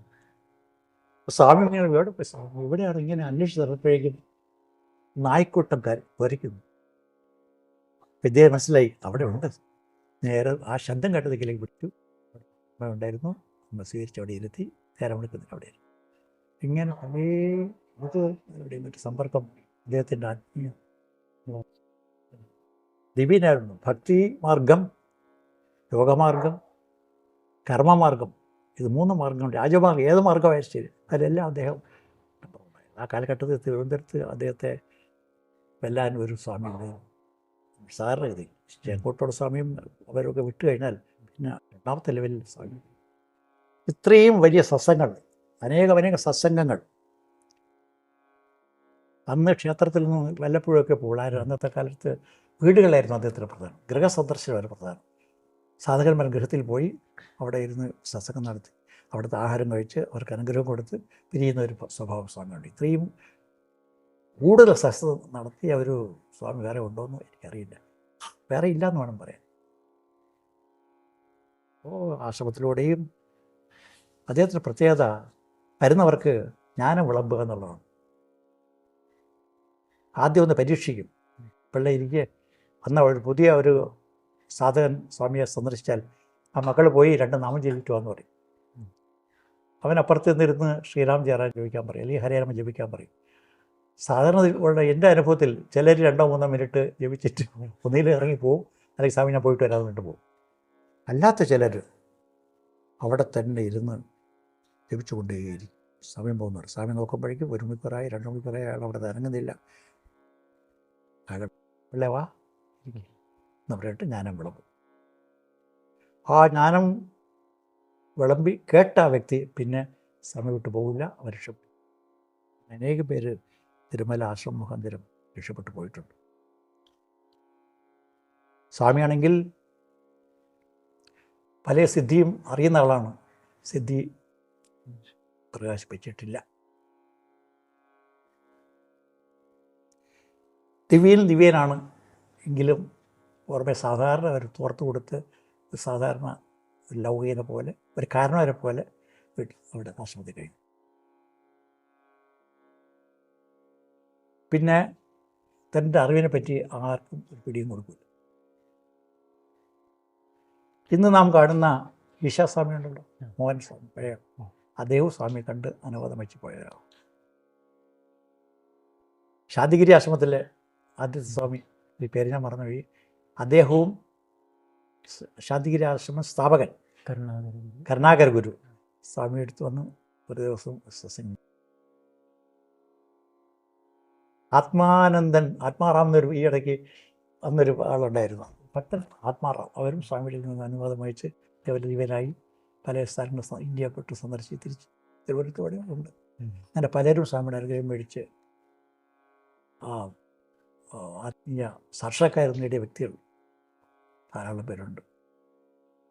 ഇന്ന് ഒരുപക്ഷെ അങ്ങനെയുള്ള സ്വാമിമാരെ കാണാനില്ല. ഇപ്പോൾ സ്വാമി ഒന്നും അവകാശപ്പെട്ടിട്ടില്ല. ഞാൻ ഗുരുവാണെന്ന് അവകാശപ്പെട്ടിട്ടില്ല, ആചാര്യനാണ് എന്ന് അവകാശപ്പെട്ടിട്ടില്ല. സാധാരണക്കാരനായിട്ട് നമ്മളോടൊപ്പം ജീവിച്ചു. സ്വാമിക്ക് നാമജപം, പിന്നെ അന്നദാന പ്രഭുവാണ്. ഇതുപോലെ അന്നദാനം നടത്തുന്ന ഒരു വ്യക്തി, ഒരാശ്രമം, ആര് വന്നാലും ഒരു ഗ്ലാസ് വെള്ളം കൊടുക്കാതെ വിടില്ല. ഒരു പഴമേ ഉള്ളൂ, ഇന്നത്തെ കാലമാണ്, ഒരു പഴമേ ഉള്ളൂ. 3 പേര് വന്നു, സ്വാമി എന്ത് ചെയ്യും? ആ പഴത്തിന് നായം മുറിച്ച്, ആ ഒരു കഷ്ണം പഴം കിട്ടിയ ഒരു വ്യക്തി ആയുഷ്കാലം പലരും പഴയ വയസ്സന്മാർ കാണുമ്പോൾ, സ്വാമി ഞാൻ ആശ്രമത്തിൽ വന്നിട്ടുണ്ട്, സ്വാമി എനിക്ക് പഴം തന്നിട്ടുണ്ട്. ആ ഒരു ചെറിയ കഷ്ണം പഴത്തിൻ്റെ ഓർമ്മ. അങ്ങനെ പലരും പല ദുഃഖങ്ങളായിട്ട് വന്നവർക്കെല്ലാം സാന്ത്വനം പകർന്നു കൊടുത്തിട്ടുണ്ട്. നിരീശ്വരവാദികൾ വന്നവരെല്ലാം ഫിലിപ്പം പ്രസാദ് കേട്ടിട്ടുണ്ട്. ദൈവം സ്വാമിയുടെ ശിക്ഷണം സ്വീകരിച്ചു എന്ന് പറഞ്ഞാൽ വിശ്വസിക്കുമോ? അങ്ങനെയുള്ള പല തരത്തിലുള്ള ആൾക്കാരെടുക്കും സ്വാമിയുടെ അനുഗ്രഹം ഉണ്ടായിട്ടുണ്ട്. ഇതൊക്കെ ഞാൻ കൂടെ ഉണ്ടായിരുന്നുകൊണ്ട് ധാരാളം ഓർമ്മകളുണ്ട്. സ്വാമി പറഞ്ഞാൽ അനന്തമായി ഞാനിങ്ങനെ പറഞ്ഞുകൊണ്ടേയിരിക്കും. ഇത്ര നാൾ പറഞ്ഞാൽ തീരെയില്ല. സ്വാമിജി, മാധവസ്വാമിയെക്കുറിച്ച് അദ്ദേഹം കുറച്ച് ദേഷ്യക്കാരനാണെന്ന് കേട്ടത് സത്യമാണോ? ഒരിക്കലുമല്ല, ഒരിക്കലുമല്ല. 20-ാം വയസ്സിൽ പരിചയപ്പെട്ട അന്ന് മുതൽ അദ്ദേഹം സമാധിസ്ഥനാകുന്നവരെ നിരന്തരം ബന്ധം പുലർത്തിയ ഒരു വ്യക്തിയാണെന്ന നിലയ്ക്ക് അദ്ദേഹം ഒരിക്കലും കർക്കശനായിരുന്നു എന്ന് പറയാൻ സാധ്യമല്ല. ദേഷ്യക്കാരനായിരുന്നു പറയാൻ സാധ്യമല്ല. കർക്കശമുണ്ട്. നാമജയം പറഞ്ഞു, നീ ചെയ്തോ? ചെയ്തില്ല, പോയി നാമജി പറയിട്ടോ. ബുക്ക് കൊടുക്കും, ലിഖിത മന്ത്രം. അലസമാർക്ക് ബുക്ക് കൊടുക്കും, നീ പോയി മന്ത്രം എഴുതിക്കൊണ്ടോ. എന്ന് കൊണ്ടുവരും? സ്വാമി ഞാൻ 1 മാസത്തേക്ക് കൊണ്ടുവരും. 1 മാസത്തേക്ക് കൊണ്ടുപോകാം. 1 മാസം കഴിഞ്ഞ് 2 മാസം കഴിഞ്ഞു, അവൻ 3-ാമത്തെ ദിവസം കൊണ്ടുവന്നു. എന്താ നീ ബുക്ക് എഴുതാത്തത്? നിനക്ക് ആത്മീയ പുരോഗതി വേണ്ടേ? നിനക്ക് മനഃശാന്തി വേണ്ടേ? ഇങ്ങനെ കരഞ്ഞിറങ്ങി നടന്നാൽ മതിയോ എന്നൊക്കെ ചോദിച്ച് ശാസിക്കും. എന്തിനു വേണ്ടി? ആത്മീയ പുരോഗതിക്ക് വേണ്ടി, അവനെ വളർത്താൻ വേണ്ടി, അനുകൂലമായ സാഹചര്യം വരുത്താൻ വേണ്ടി ശാസന രൂപത്തിൽ പറയും. അല്ല, ഒരിക്കലും ഒരു കർക്കശവും നടത്തിയിട്ടില്ല. സത്യസന്ധനാണ്. കർക്കശം പറയാൻ കാര്യം, ഇപ്പോൾ 100 രൂപ ചാലിയിൽ പൂ വാങ്ങിക്കാൻ കൊടുത്തയച്ചു, ഒരു കുട്ടിയോട് കൊടുത്തയച്ചു. 85 രൂപയ്ക്ക് പൂ വാങ്ങിച്ചു. ബാക്കി പൈസ സ്വാമി ഏൽപ്പിച്ചില്ല. മറന്നുപോയതുകൊണ്ടാണ്. പിറ്റേ ദിവസം, രാമചന്ദ്ര ഇന്നല്ല പൂ വാങ്ങിക്കാൻ നീ എത്ര രൂപ എൻ്റെ നിന്ന് മേടിച്ചുകൊണ്ട് പോയി? പൂ എത്ര രൂപയ്ക്ക് മേടിച്ചു? സ്വാമി 85 രൂപ. ബാക്കി പൈസ എവിടെ? സ്വാമി ഞാൻ തരാൻ വിട്ടുപോയി. നീ ആശ്രമത്തിൽ വന്നോ? പൂ മേടിച്ചിട്ട് വന്നോ? ആ പൈസ ആശ്രമത്തിൽ വെച്ചിട്ട് വേണം പോകാൻ.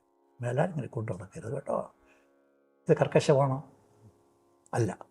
അവനെ നേർവയ്ക്ക് നടത്തുവാനും സത്യത്തിൻ്റെ മാർഗം നടത്തുവാനും അത്തരത്തിലുള്ള ഉപദേശങ്ങൾ വേണ്ടേ? പിന്നെ ഒരു ഉദാഹരണം കൂടി പറയാം. ശബ്ദം ഉയർത്തി സംസാരിച്ചു എന്ന് പലരും പറയും. നമ്മുടെ വീട്ടിൽ പാറക്കുള്ള താഴെ ഒരു വീടുണ്ടെന്ന് പറഞ്ഞിരുന്നു, ഞാൻ നേരത്തെ പറഞ്ഞല്ലോ. അവിടെ സത്സംഗം നടന്നുകൊണ്ടിരുന്നു. അവിടെ ഒരു നായ കയറി വന്നു. സ്വാമിയുടെ ലക്ഷ്യത്തെപ്പറ്റി ഞാൻ പറയായിരുന്നു. ഒരു നായ കയറി വന്നു. ഒരു സ്ട്രീറ്റ് അവിടെ റോഡിൽ തെരുവിലുള്ള ഒരു നായ കയറി സത്സംഗത്തിനിടയിൽ കയറി വന്നു. അതിങ്ങനെ ഈ പായസമൊക്കെ ഉള്ള മണം കെട്ട് നടയിൽ വന്നിങ്ങനെ നോക്കിക്കൊണ്ടു. പട്ടി വന്നിട്ടുണ്ട്. പട്ടി ഇവിടെ സത്സംഗം കിടപ്പോ. പട്ടി എത്ര വട്ടന്മാരുണ്ട് അവിടെ തന്നെ മണപ്പിച്ച് ഉണക്കി. പോട്ടി എന്ന് ഉറക്കെ ഗർജിച്ചു. പട്ടി അത് കേട്ടപ്പോഴേക്കും അപ്പോൾ അദ്ദേഹത്തിനോട് പറഞ്ഞു, മനസ്സിലായോ എന്തിനു ഗർജിച്ചു, എന്തിന് ദേഷ്യപ്പെട്ടു, എന്തിന് കർക്കശരായി? ആ നായ ഇവിടുന്ന് പോകണമെങ്കിൽ അത്തരത്തിൽ ശബ്ദിച്ചാലേ അത് പോവുള്ളൂ, അല്ലെങ്കിൽ ഇവിടെ നമ്മുടെ സത്സംഗത്തിന് തടസ്സപ്പെടുത്തിക്കൊണ്ട് ഇവിടെ ഇരിക്കും. മനസ്സിലായോ? ഇങ്ങനെയുള്ള അനുഭവങ്ങൾ ചിലർ കേട്ടിട്ടായിരിക്കും അദ്ദേഹം കർക്കശക്കാരനെന്ന് പറഞ്ഞത്. ഒരിക്കലും കർക്കശക്കാരനല്ല, വളരെ കരുണയും ആർദ്രയുമുള്ള വ്യക്തിയാണ്. അതിനൊരു ഉദാഹരണം കൂടി പറയാം. ശ്രീറാം ജയ രാം ജയ ജയ രാമോ, ശ്രീറാം ജയ രാം ജയ ജയ രാമോ, ശ്രീറാം ജയ രാം ജയ ജയ രാമോ, ശ്രീറാം ജയ രാം ജയ ജയ രാമോ, ശ്രീറാം ജയ രാം ജയ ജയ രാമോ. ജയ രാം ജയ രാം ജയ ജയ രാമോ. ഈ നാമജപം നടന്നുകൊണ്ടിരിക്കുമ്പോഴേക്കും അത് കണ്ണിൽ നിന്നും സുഖം ധാരധാരായി പോകും. ഞാൻ എൻ്റെ ജീവിതത്തിൽ പോലെ നാമം കേട്ടാൽ ധാരധാര കണ്ണീർ സ്വാമിയെ കണ്ടിട്ടില്ല. നമ്മുടെ സ്വാമിയുടെ പ്രത്യേകതയായിരുന്നു ഭജനപാടി കൊഴുത്തു വരും. സീതാരാമ നാമ ഭജന ജന്മ സഫൽ ഹോ ജായ്, ജന്മ സഫൽ ഹോ ജായ്. രാധേശ്യാമ നാമ ഭജന ജന്മ സഫൽ ഹോ ജായ്, ജന്മ സഫൽ ഹോ ജായ്. സഗുരുനാഥ നാമ ഭജന ജന്മ സഫൽ ഹോ ജായ്, ജന്മ സഫൽ ഹോ ജായ്. പിന്നെ സ്വാമി സമാധി. ആ കാരുണ്യവും ആർദ്രയും നമ്മൾ കണ്ടു ശീലിച്ചു. നമുക്കത് ആ അവസ്ഥയൊന്നും കിട്ടാൻ സാധിച്ചിട്ടില്ല. എങ്കിലും നാമം കേൾക്കുമ്പോഴേക്കും സ്വാമിയുടെ ഓർമ്മ വരും. സ്വാമിയുടെ കണ്ണിൽ നിന്ന് മറ്റേ കണ്ണുനീർ നമ്മുടെ കണ്ണിൽ വരുന്നില്ലല്ലോ. ഒരു ചിന്തയേ ഉള്ളൂ. അത്താഴത്തിലാണ് മാർക്കോസ് തിരുവടികൾ. കരളവാനാണ്, ഭദ്രവാനാണ്, ശിഷ്യനെ ജീവനോളം സ്നേഹിക്കുന്ന ആളാണ്. ഒരു ഭക്തരെ കിട്ടിയാൽ പിന്നെ വഴിയില്ല. പിണങ്ങി പോയാലും കത്തയച്ച് വരുന്ന സ്വഭാവം. എത്രയോ പേരും സ്വാമിയുടെ ഈ സത്സംഗത്തിൽ അനുസരിക്കാത്തതുകൊണ്ട് ശാസിക്കുമ്പോൾ അയാൾ പിണങ്ങി പോകും. ഒരാഴ്ച കണ്ടില്ലെങ്കിൽ കാർഡ് എഴുതിയിട്ട് ശിവശങ്കര പിള്ളേ ഇന്ന് അങ്ങോട്ട് കണ്ടില്ലല്ലോ, വരണം, സൗരപ്പുഴ വരണം. കത്ത് കിട്ടുമ്പോൾ അവർ ഓടി വരും. അങ്ങനെയുള്ള അനുഗ്രഹമാണ് സ്വാമിക്കുള്ളത്. സ്വാമി ഒരു കാലത്തും ആർക്കും മറക്കാനൊക്കില്ല. പിന്നെ സ്വാമി പറഞ്ഞിട്ടുണ്ട്, ഞാൻ നിങ്ങളുടെ കൂടെ ഉണ്ട്. ഞാൻ ജീവിച്ചിരിക്കുമ്പോൾ നിങ്ങൾക്ക് എൻ്റെ മഹിമ അറിഞ്ഞുകൂടാ. പക്ഷെ ഞാൻ പോയി കഴിയുമ്പോഴാണ് നിങ്ങൾക്ക് സ്വാമിയുടെ വില മനസ്സിലാവുന്നത്. ഈ പ്രസ്ഥാനം ഇത്രയേ ഉള്ളൂ. പക്ഷേ ഞാൻ ഈ സ്ഥലം വിടുമ്പോൾ ഇത് വലിയൊരു കൊട്ടാരമായിട്ട് മാറും. പക്ഷെ അന്നും ഞാൻ നിങ്ങളോട്, ലോകം ഒരു കുടുംബം, നാശത്തെ സ്വായത്തമാക്കി സംശീകരിച്ച് ആ ധർമ്മം വിളമ്പിയ സ്വാമിയാണ് ബ്രഹ്മശ്രീ മാധവസ്വാമി തിരുവടി. അദ്ദേഹത്തെ പോലെ ഒരു ഗുരുനാഥനെ കണ്ടുകിട്ടാൻ. സ്വാമിജി അങ്ങ് പറഞ്ഞു ഈ പാറക്കോവിലിൽ തുടക്കത്തിലൊരു മരത്തിൻ്റെ ചുവട്ടിലായിരുന്നു സ്വാമിജിയുടെ സത്സംഗം തുടങ്ങിയത്. അതിനുശേഷം കുറേ ആൾക്കാർ പതുക്കെ വന്നു. അതിനുശേഷം ഒരു ഭജന മണ്ഡപം പോലെ അതവിടെ നിർമ്മിക്കാനുള്ള ഇടയുണ്ടായി. അതിനുശേഷമുള്ള ആശ്രമത്തിൻ്റെ പ്രവർത്തനങ്ങൾ ഏത് രീതിയിലായിരുന്നു? ആശ്രമം തുടങ്ങുമ്പോൾ അവിടെ ശ്രീകൃഷ്ണസ്വാമിയുടെ വിഗ്രഹം പ്രതിഷ്ഠിക്കപ്പെട്ടു. ചെങ്കോട്ടോണം സത്യാനന്ദ സത്യസ്വാമികളാണ് പ്രതിഷ്ഠയ്ക്ക് കാരണപ്രദനായതും അദ്ദേഹത്താൽ തന്നെയാണ് അത് പ്രതിഷ്ഠിക്കപ്പെട്ടത് സ്വാമിയുടെ സാന്നിധ്യത്തിൽ. അങ്ങനെ ഭജനമഠം പ്രവർത്തിക്കാൻ തുടങ്ങി. രാവിലെ 5 മണിക്ക് നട തുറക്കും. ഹരിനാമകീർത്തനം ദിവസവും രാവിലെ, വിഷ്ണു സഹസ്രനാമം, പൂജകൾ, ശ്രീകൃഷ്ണന് പൂജ. 7:30 മണിയോടുകൂടി പൂജ അവസാനിക്കും. പിന്നെ ക്ഷേത്രം അടയ്ക്കും, സത്സംഗവും ബാക്കി കാര്യങ്ങളൊക്കെ നടക്കും. അത് നടന്നുകൊണ്ടേയിരുന്നു സ്വാമിയുടെ സമാധി വരെ. സ്വാമിയുടെ സമാധിക്ക് ശേഷം സ്വാമിയുടെ സമാധി സ്ഥലം നിശ്ചയിച്ചല്ലോ. ആശ്രമ മുറ്റത്തിന് താഴെയായിട്ട്. പണ്ടത് കഞ്ഞിപ്പുരയായിരുന്നു. കഞ്ഞി വയ്ക്കുന്ന പുര, അന്നാഥനായിരുന്നു കഞ്ഞി വയ്ക്കുന്ന പുരയായിരുന്നു. ആ കഞ്ഞിപ്പുരയിൽ ആയിരുന്നു സ്വാമി അവസാന കാലത്ത് കൂടുതലും വസിച്ചിരുന്നു. ഇവിടെയൊക്കെ ഉണ്ടായിട്ടും ഈ ആശ്രമം, ഈ കെട്ടിടം ഉണ്ടായിട്ടും അവിടെ പോയിരിക്കും സ്വാമികൾ, കഞ്ഞിപ്പുര പോയിരിക്കും. അപ്പം ചോദിക്കും സ്വാമിയുടെ സ്വാതന്ത്ര്യമുള്ളവർ, സ്വാമി എന്ത് ഇവിടെ വന്നിരിക്കുന്നു? അത് ഇവിടെ ആയിരിക്കും ചിലപ്പോൾ നമ്മുടെ സ്ഥാനം. ഇങ്ങനെയൊക്കെ തമാശ പറയുമായിരുന്നു. അവിടെ ഓലക്കീറി എടുത്തിട്ട് ഓലക്കീറി മുഴുവൻ അവിടെ ഇരിക്കും. സ്വാമിയുടെ സമാധിക്ക് 96-ലുള്ള സമാധിയെപ്പറ്റി ഞാൻ പറയാം. സമാധി ഇരുത്തിയത് താഴെ ആ കഞ്ഞിപ്പുരി തന്നെയായിരുന്നു.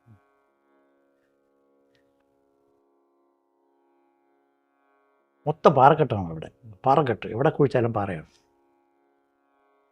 അപ്പം അത്രയും സ്ഥലം സ്വാമി സമാധിക്ക് വേണ്ടി കുഴിച്ച സ്ഥലത്ത് മാത്രം ആ പാറയിടയിൽ ഒരു മണ്ണ് ഉള്ള പ്രദേശം കൊണ്ട്. വേറെ ആരും ചോദിച്ചൊന്നുമില്ല. അവിടെ ശ്രീകൃഷ്ണ അഭിമുഖമായിട്ട് ലൊക്കേഷൻ വേണം അതിനകത്ത് നോക്കി. ഞങ്ങളെല്ലാം കൂടെ തന്നെ. അതിൽ പിന്നെ വേറെ കൂടുതൽ ആൾക്കാരില്ല. ഒന്ന് രണ്ട് പേര്. മണിസ്വാമി സ്വാമി ഉണ്ടായിരുന്നു പണ്ട്. മണിസ്വാമി സമാധി ഇരുത്താൻ കൽപ്പുള്ള ഒരാൾ. കുന്തറ അദ്ദേഹം ഒരു ബുക്ക് സ്റ്റാളൊക്കെ ഉണ്ടായിരുന്നു. ഗണപതി കോളിൻ്റെ പഴങ്ങാടി ഗണപതി കോളിൻ്റെ അടുത്തൊരു ബുക്ക് സ്റ്റാളൊക്കെ ഉണ്ട്. മണിസ്വാമി അദ്ദേഹം അവരൊക്കെ വന്നിരുന്നു. സമാധിക്ക് സ്ഥലം കാണാൻ വേണ്ടി അവിടെ തന്നെ കുഴിക്കപ്പോയി. അവിടെ മാത്രം ആ 5 അടിക്ക് 5 അടി മണ്ണുണ്ട്. ബാക്കി അപ്പുറം ഇപ്പുറമല്ല പാറ. കൃത്യമായിട്ട് ലൊക്കേഷൻ ശ്രീകൃഷ്ണ ഭവൻ അഭിമുഖപ്പെട്ടത്. അവിടെയാണ് നമ്മൾ മൗണ്ഡം ഉണ്ടാക്കി സ്വാമി സമാധി ഇരുത്തിയത്. അപ്പോൾ അവിടെ ശിവലിംഗം 1 വർഷം കഴിഞ്ഞപ്പോൾ ശിവലിംഗ പ്രതിഷ്ഠയും നടത്തി. പിന്നെ ശിവലിംഗ പ്രതിഷ്ഠ നേരെ മുകളിൽ കൃഷ്ണ അഭിമുഖമായിട്ട് ദേവിയും പ്രതിഷ്ഠിച്ചു. ശംഖ ചക്ര അഭയ വരദ ദായിനിയായിട്ട് ദേവിയും പ്രതിഷ്ഠിച്ചു. അപ്പോൾ സ്വാമി പ്രതിഷ്ഠനായി നേരെ എതിരെ കൃഷ്ണനെ നോക്കിക്കൊണ്ട് ദേവി ഇരിക്കുന്നു. ദേവിയുടെ താഴെ സ്വാമിയുടെ സമാധി. നേരെ താഴെ സമാധിയിലൊരു കോപ്പർ പൈപ്പ് നമ്മൾ ടെറസിൽ നിന്ന് കൊണ്ടുപോയില്ലേ, അത് നേരെ ദേവിയുടെ സ്ഥലത്ത് വരും. അങ്ങനെ 3 പ്രതിഷ്ഠ ഇപ്പോൾ അവിടെ ഉണ്ട്. മുൻ പ്രസിഡൻ്റ് എന്ന നിലയിൽ ഞാൻ പറയുന്നു, അവിടെ കൃത്യമായിട്ട് കാര്യങ്ങൾ നടന്നു വരുന്നു. ഗീതാപാരായണം, ഹരിനാമകീർത്തന പാരായണം, ഭാഗവതം, അധ്യാത്മരാമായണ പാരായണം, ഭജന, ആരതികൾ, അന്നദാനം. ഇത്രയാണ് അന്നത്തെ ചിട്ട. ആ ചിട്ടകൾ ഇന്നും പരിപാലിച്ചു വരുന്നു. അപ്പോൾ നാമഭജനം, അന്നദാനം, സത്സംഗം, ഇതായിരുന്നു സ്വാമിയുടെ മുഖമുദ്രകൾ. പ്രചരണം കൊടുക്കുന്നതായിരുന്നു. നിനക്ക് ഒരു ഇഷ്ട ദേവത സ്വീകരിക്കൂ, നീ ഏതു മന്ത്രവുമായി ഇടാം, ഏകമന്ത്രം ജപിക്കുക. ഏകഭാവം ഉറപ്പിക്കാൻ ഇഷ്ടമന്ത്രം ജപിക്കുക. അതായത് സ്വാമിയുടെ ഏത് മന്ത്രവുമായി ഇടാം, ഏകമന്ത്രം ജപിക്കുക. ഏകഭാവം ഉറപ്പിക്കാൻ ഇഷ്ടമന്ത്രം ജപിക്കുക. അങ്ങനെ സ്വാമി പറഞ്ഞിട്ട് ഓരോ കുട്ടികളായ ചെറുപ്പക്കാരായാലും കുട്ടികളായാലും ചോദിക്കും, നിനക്ക് ഇഷ്ടപ്പെട്ട ദേവത ആരാണ്? ഒരാൾ പറയും, എനിക്ക് ഹനുമാൻ, എനിക്ക് ശിവൻ, എനിക്ക് കൃഷ്ണൻ, എനിക്ക് ദേവി, ഒരാൾ ഗണപതി. മാറി ഞാനും അതേ രീതി പിന്തുടരുന്നു. സദസ്സിൽ പോയിട്ട് കുട്ടികളെ കണ്ടാൽ, മക്കളെ നിനക്ക് ഏതാ ഇഷ്ടം? 5 വീട്ടിലിരിക്കുന്നു. ഒരമ്മയുടെ മക്കൾ ചിലപ്പോൾ 2-3 പേരും കാണും. ഒരാൾ പറയും എനിക്ക് ശിവനാണ് ഇഷ്ടം, ഒരമ്മയുടെ മക്കളാണ്. അടുത്ത കുട്ടി പറയും എനിക്ക് ഗണപതിയാണെന്ന് പറയും. അങ്ങനെ ഓരോ വ്യക്തിക്കും ഇഷ്ടദേവതാഭാവം കുരുന്നിലെ ഹൃദയ ഗുഹയ്ക്കുള്ളിൽ ഉറച്ചിരിക്കും. നമുക്കറിയില്ല. അതിനെ കണ്ടുപിടിച്ച് വളർത്തിയെടുക്കാൻ നമ്മുടെ കടമ. അങ്ങനെ സ്വാമി ആര് വന്നാലും ഇഷ്ടദേവതയെ ചോദിച്ച് മനസ്സിലാക്കി ഇഷ്ടമന്ത്രം ചൊല്ലിക്കൊടുത്ത് അവരെ കൂടെ മന്ത്രം ചൊല്ലിക്കും. ചൊല്ലാത്തവന്മാർക്കും എഴുതിക്കും. എഴുതിക്കൊണ്ട് വരുന്നവരെ കാത്തിരിക്കും. മനസ്സിലാവുന്നുണ്ടോ? സ്വാമി 3 വൈദ്യന്മാരുടെ കഥ പറയും. 3 വൈദ്യന്മാർ. ഒരു വൈദ്യൻ പോയാൽ ചീട്ടെഴുതി കൊടുക്കും, എഴുതി കഴിച്ചോളൂ, പോയി. അത് പിന്നെ ആ വൈദ്യൻ ആയിട്ട് ബന്ധമില്ല. രണ്ടാമത്തെ വൈദ്യൻ വീണ്ടും വന്നിട്ട് നീ മരുന്ന് കഴിക്കുന്നുണ്ടോ? കഴിക്കണം കേട്ടോ, പറഞ്ഞു കഴിക്കും. മൂന്നാമത്തെ വൈദ്യൻ പിടിച്ചിരുത്തി കഷായം വായിക്കകത്ത് ഒഴിച്ചു കൊടുത്ത് സമയത്ത് പിടിച്ചിരുത്തി അവിടെ കൊടുപ്പിക്കും. അങ്ങനെ 3 വൈദ്യന്മാരുണ്ട്. സ്വാമി ഏത് വൈദ്യനാണ് നിങ്ങൾ കണ്ടോളൂ എന്ന് പറഞ്ഞിട്ടുണ്ട്. സ്വാമി 3ാമത്തെ വൈദ്യനാണ്. ഒരുത്തനെ കിട്ടിയാൽ അവൻ്റെ ആത്മീയഭാവി കൊണ്ട് സ്വാമിക്ക് തെളിഞ്ഞാൽ അവനെ പാകപ്പെടുത്തി അവൻ്റെ പിഴിഞ്ഞെടുക്കുവാൻ. അവൻ്റെ ലൗകിക ഭാഗ വിഷയങ്ങൾ വേണം, അത് കളയണ്ട. നീ ചെറുപ്പമാണ്, നീ കല്യാണം കഴിക്കണം, നിനക്ക് കുട്ടികളുണ്ടാവണം, നീ കുടുംബജീവൻ നയിക്കണം, ഉദ്യോഗം നടത്തണം, ഗൃഹഭരണം നടത്തണം, ഒപ്പം അങ്ങനെ പറഞ്ഞ് പഠിപ്പിച്ച് സ്വാമിയായിട്ട് ബന്ധപ്പെട്ടവരെല്ലാവരും ലൗകിക ജീവിതവും ആധ്യാത്മിക ജീവിതവും രണ്ടും പാരലായി കൊണ്ടുപോയി അവൻ്റെ ജീവിതം ധന്യമാക്കിയ ഒരുപാട് കഥകളുണ്ട്. ഒരുപാട് വ്യക്തികളെ എനിക്കറിയാം. അവർ രക്ഷപ്പെടാതെ പോയവരുണ്ട്. അതവരുടെ പ്രാരബ്ധം. അങ്ങനെ സ്വാമി ഞാൻ നേരത്തെ പറഞ്ഞതുപോലെ രാമകീർത്തനം, ശ്രീമദ് ഭാഗവതം, രാമായണം, ഭജന, അന്നദാനം, പിന്നെ ജന്മദിനാഘോഷങ്ങൾക്ക് അവിടെ വെച്ച് നടത്താം, വിവാഹ വാർഷികം അവിടെ വെച്ച് നടത്താം. എന്തെങ്കിലും ഇതുണ്ടെങ്കിൽ അവിടെ നാരായണീയം ഞാൻ പറഞ്ഞില്ല, അവിടെ നാരായണീയ പാരായണവും സ്വാമിക്ക് ശേഷം ഇപ്പോൾ പ്രബലമായിട്ടുണ്ട്. അപ്പോൾ നാരായണീയ പാരായണം നടക്കുന്നു, പാരായണം നടക്കുന്നു, ഭാഗവതം പാരായണം നടക്കുന്നു, ഡെയിലി ഭജനയുണ്ട്, പൂജകളുണ്ട്, ഒക്കെ നടന്നുവരുന്നു. മാധവസ്വാമി ആശ്രമം ഇന്നും നല്ല രീതിയിലുണ്ട്. Om Madhava Swamiye Namah. Om Madhava Swamiye Namah.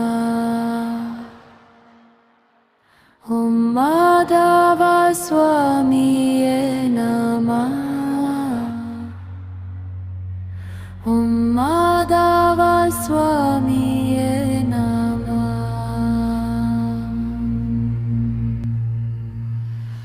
Om Madhava Swamiye Namah. Om Madhava Swamiye Namah.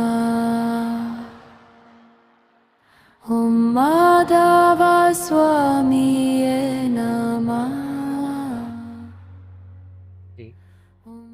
മാധവസ്വാമി ആശ്രമത്തിൽ നാമജപം, ഭജന, പാരായണം, സത്സംഗം, അന്നദാനം ഇത്രയും കാര്യങ്ങൾക്ക് പ്രാധാന്യം നൽകുന്നുണ്ട്.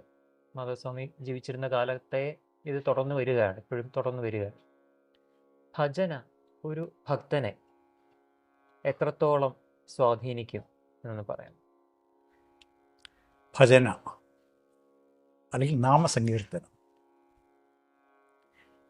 നാമം പല തരത്തിലുള്ള നാമങ്ങളുണ്ട്. ഏത് നാമത്തിലും നാമി ഒന്നാണെന്നുള്ള ബോധം ഉറയ്ക്കുന്നു. നാമി ഒന്നാണ്. ബഹുധാ വദന്തി എന്ന് പറയുന്നത് പോലെ ഏത് ഭജനയും ഏത് നാമവും ചൈതന്യത്തെയാണ് സൂചിപ്പിക്കുന്നത്. മനസ്സിലാക്കി കൊണ്ടു നാമഭജനം ചെയ്യാൻ. ശബ്ദം നമ്മുടെ ആത്മീയ ഉന്നതിക്ക് അത്യന്താപേക്ഷിതമാണ്. ശബ്ദത്തിലൂടെ മാത്രമേ ഈശ്വരനെ ഒരു സാധകന് അറിയാൻ സാധിക്കൂ. നാമം ചൊല്ലുമ്പോൾ ഓം എന്ന് ജപിക്കുന്നു. ഓം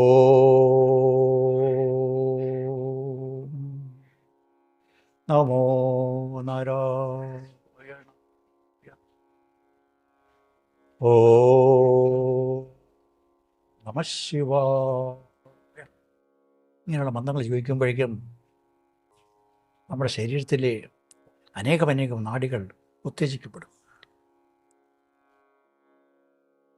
ഒരു മനുഷ്യൻ്റെ ശരീരത്തിൽ ദൈവിക നാഡികളുമുണ്ട്, ആസുരിക നാഡികളുമുണ്ട്. രണ്ടും പ്രവർത്തിക്കും. നാമജപം ചെയ്യുന്ന സമയത്തുള്ള അക്ഷരത്തിൻ്റെ ധ്വനികൾ നമ്മുടെ ശരീരത്തിലെ ചില പ്രത്യേക നാടുകളെ ഉത്തേജിപ്പിക്കും. ആസുരിക നാഡികളെ തളർത്തിയിട്ട് ദൈവിക നാടുകൾ ഉത്തേജിക്കപ്പെടും. ശബ്ദത്തിലൂടെയാണ് കാണുന്നത്. ഓം ഹ്രീം ഹ്രീം ഉച്ചരിക്കുമ്പോൾ തന്നെ ശരീരത്തിൽ ചില പ്രത്യേക ഘടകങ്ങൾ നമുക്കറിയാം, വ്യത്യാസം അറിയാം. ഹ്രീം കാ എ ഇ ല ഹ്രീം. ഓരോ അക്ഷരങ്ങളെ മാത്രമേ ഉച്ചരിക്കുന്നുള്ളൂ, അർത്ഥമൊന്നുമില്ല. പക്ഷേ ഹ സ ക ഹ ല ഹ്രീം സ ക ല ഹ്രീം ഹ്രീ ശ്രീം ചൊല്ലുതാറുണ്ട്. ഞാൻ വേറെ ഒന്നും ചൊല്ലിയില്ല, അക്ഷരങ്ങൾ മാത്രമേ അവിടെ ഇവിടെ ഒന്നും പറക്കി എടുത്ത് ചൊല്ലുന്നു. പക്ഷെ ഓരോ അക്ഷരം ജപിക്കുമ്പോഴും ആ നാഡിയുടെ നമുക്കൊരു എന്തോ ഒരു പ്രത്യേകത. ഈ അക്ഷരങ്ങൾ ഓരോ അക്ഷരവും ഓരോ ദേവതകളാണെന്ന് അറിയാമല്ലോ. മലയാളത്തിലുള്ള സംസ്കൃതത്തിലുള്ള ഓരോ അക്ഷരവും ഓരോ ദേവതകളെ സൂചിപ്പിക്കും. ഈ ഓരോ അക്ഷരങ്ങളും ജപിക്കുമ്പോഴും ആ ദേവതകൾ നമ്മളിൽ പ്രവേശിച്ച് നമ്മുടെ ആത്മീയമായ അറിവിനെ ഉത്തേജിപ്പിച്ച് ഉണർത്തിച്ച് നമ്മളെ പരമകാഷ്ഠയിൽ കൊണ്ട് എത്തിക്കുന്നു. അവർ ആ സങ്കല്പം വേണം. ഹരേ രാമ രാമ രാമ ഹരേ ഹരേ, ഹരേ കൃഷ്ണ കൃഷ്ണ കൃഷ്ണ ഹരേ ഹരേ, ഹരേ രാമ രാമ രാമ ഹരേ ഹരേ, ഹരേ കൃഷ്ണ കൃഷ്ണ കൃഷ്ണ ഹരേ ഹരേ, ഹരേ രാമ രാമ രാമ ഹരേ ഹരേ, ഹരേ കൃഷ്ണ കൃഷ്ണ കൃഷ്ണ ഹരേ ഹരേ. ഇപ്പോൾ നമ്മൾ നാവ് കൊണ്ട് നാമം ജപിക്കും, ഹൃദയത്തിൽ നാമയെ പ്രതിഷ്ഠിക്കുന്നു. നമ്മുടെ ശരീരം, മനസ്സ്, ബുദ്ധി ഇവയൊക്കെ ഒരുമിച്ച് പ്രവർത്തിച്ചിട്ട് ആ നാമജപം നമ്മളിലുള്ള ആസുരീയമായ ഭാവങ്ങളെ പറവർപ്പിച്ചിട്ട് ദൈവിക ജ്ഞാനം, ദൈവിക വിചാരം, ആത്മീയവിചാരം നമ്മളിൽ കുറേശ്ശെ പൊങ്ങി വരും. നിരന്തരം ധ്യാനം കൊണ്ട് എന്തിനു വേണ്ടിയാണോ ഈ മനുഷ്യ ശരീരം ഭഗവാൻ തന്നത്, ആ ലക്ഷ്യം സാധ്യത പ്രാപ്തം ആക്കും. സാധ്യത പ്രായം സനാതനധർമ്മത്തിൽ ആത്മസാക്ഷാത്കാരം നേടണം എന്ന് പറഞ്ഞിട്ടാണ് കുട്ടി ജനിച്ച നാൾ മുതൽ അച്ഛനമ്മമാർ പരിരക്ഷിച്ച് പൂജിച്ച് പല സംസ്കാരങ്ങൾ അവനെക്കൊണ്ട് ചെയ്യിപ്പിച്ചിട്ട് അവൻ വളർത്തുന്നത്. അത് ഈ നാമജപത്തിലൂടെ ആകുമ്പോഴേക്കും അവൻ്റെ ആശ്രമം, ഗൃഹസ്ഥാശ്രമം ശുദ്ധീകരിക്കപ്പെടുന്നു, വാനപ്രസ്ഥാശ്രമം ശുദ്ധീകരിക്കപ്പെടുന്നു. ചിലപ്പോൾ അവൻ സന്യാസാശ്രമത്തിൽ പോയെന്ന് വരും. എങ്കിലും സുന്ദരമായ ഗൃഹസ്ഥാശ്രമം നടത്താൻ ഇത്തരം നാമജപങ്ങൾ കൂടിയേ തീരുള്ളൂ. നിരന്തരം നാമജപം. അപ്പോൾ നാമി ഒന്നാണെന്ന് കണ്ടിട്ട് ഇഷ്ടദേവനെ പ്രതിഷ്ഠിച്ച് ഇഷ്ടമന്ത്രം ജപിച്ച് നാമം ചൊല്ലുമ്പോഴേക്കും നമ്മുടെ മനസ്സ് ആർദ്രമാകുന്നു, ചിത്തശുദ്ധി ഉണ്ടാകും. രാഗ, ദ്വേഷ, കാമ, ക്രോധ, ലോഭ, മോഹ, മാത, മാത്സര്യ, ദർപ്പ, ഈർഷ്യ, അസൂയ എന്നിങ്ങനെ 13 ചിത്തവൃത്തികൾ പോയിട്ട് നമ്മളിൽ ഇച്ഛ, ശ്രദ്ധ, ഭക്തി ഇവ മൂന്നും വളരും. രാഗദ്വേഷ കാമ ക്രോധാദികളുമായി വിട്ടുപിരിയുമ്പോഴേക്കും നമ്മളിൽ ഇച്ഛ ഉദിക്കും. എന്ത്? എൻ്റെ ജീവിതം ഇനിയും ആത്മീയമായി പവിത്രമാക്കി, എൻ്റെ മനസ്സ് ശുദ്ധമാക്കി, ഞാൻ ജനിച്ച സത്വം എന്താണെന്ന് മനസ്സിലാക്കി എൻ്റെ ജീവിതം ധന്യമാക്കാൻ ആത്മസാക്ഷാത്കാരം വളർന്ന് പറഞ്ഞു കേട്ടിട്ടുണ്ട്. അത് നേടാൻ വേണ്ടി ഞാൻ പരിശ്രമിക്കണം. ഇച്ഛ ഉടലെടുക്കും. ആ ഇച്ഛ ഉടലെടുത്താൽ ശ്രദ്ധ വരും. ശ്രദ്ധ എന്ന് പറഞ്ഞാൽ ഗുരുവാക്യങ്ങളിലും ഉപനിഷത്ത് വാക്യങ്ങളിലും അവന് താല്പര്യം വരും. അതിനെ ഖണ്ഡിക്കാൻ ശ്രമിക്കില്ല അവൻ. ഗുരു എന്ന് പറയുന്നോ അത് അതുപടി അനുസരിക്കും. ഉപനിഷത്ത് എന്ത് പറയുന്നു അത് അതുപടി അനുസരിക്കും. ഈശാവാസ്യം എന്ന സർവം. പിന്നെ അവന് ഡൗട്ടില്ല, കാണുന്നതല്ല ഈശ്വരൻ തന്നെ. ആത്മാ സത്യം, ജഗത് മിഥ്യ എന്ന് പറയുമ്പോഴേക്കും അവൻ അനുസരിക്കും. ഏകം സത് വിപ്ര ബൗദ്ധാ വദന്തി എന്ന് കേട്ടാൽ അവനത്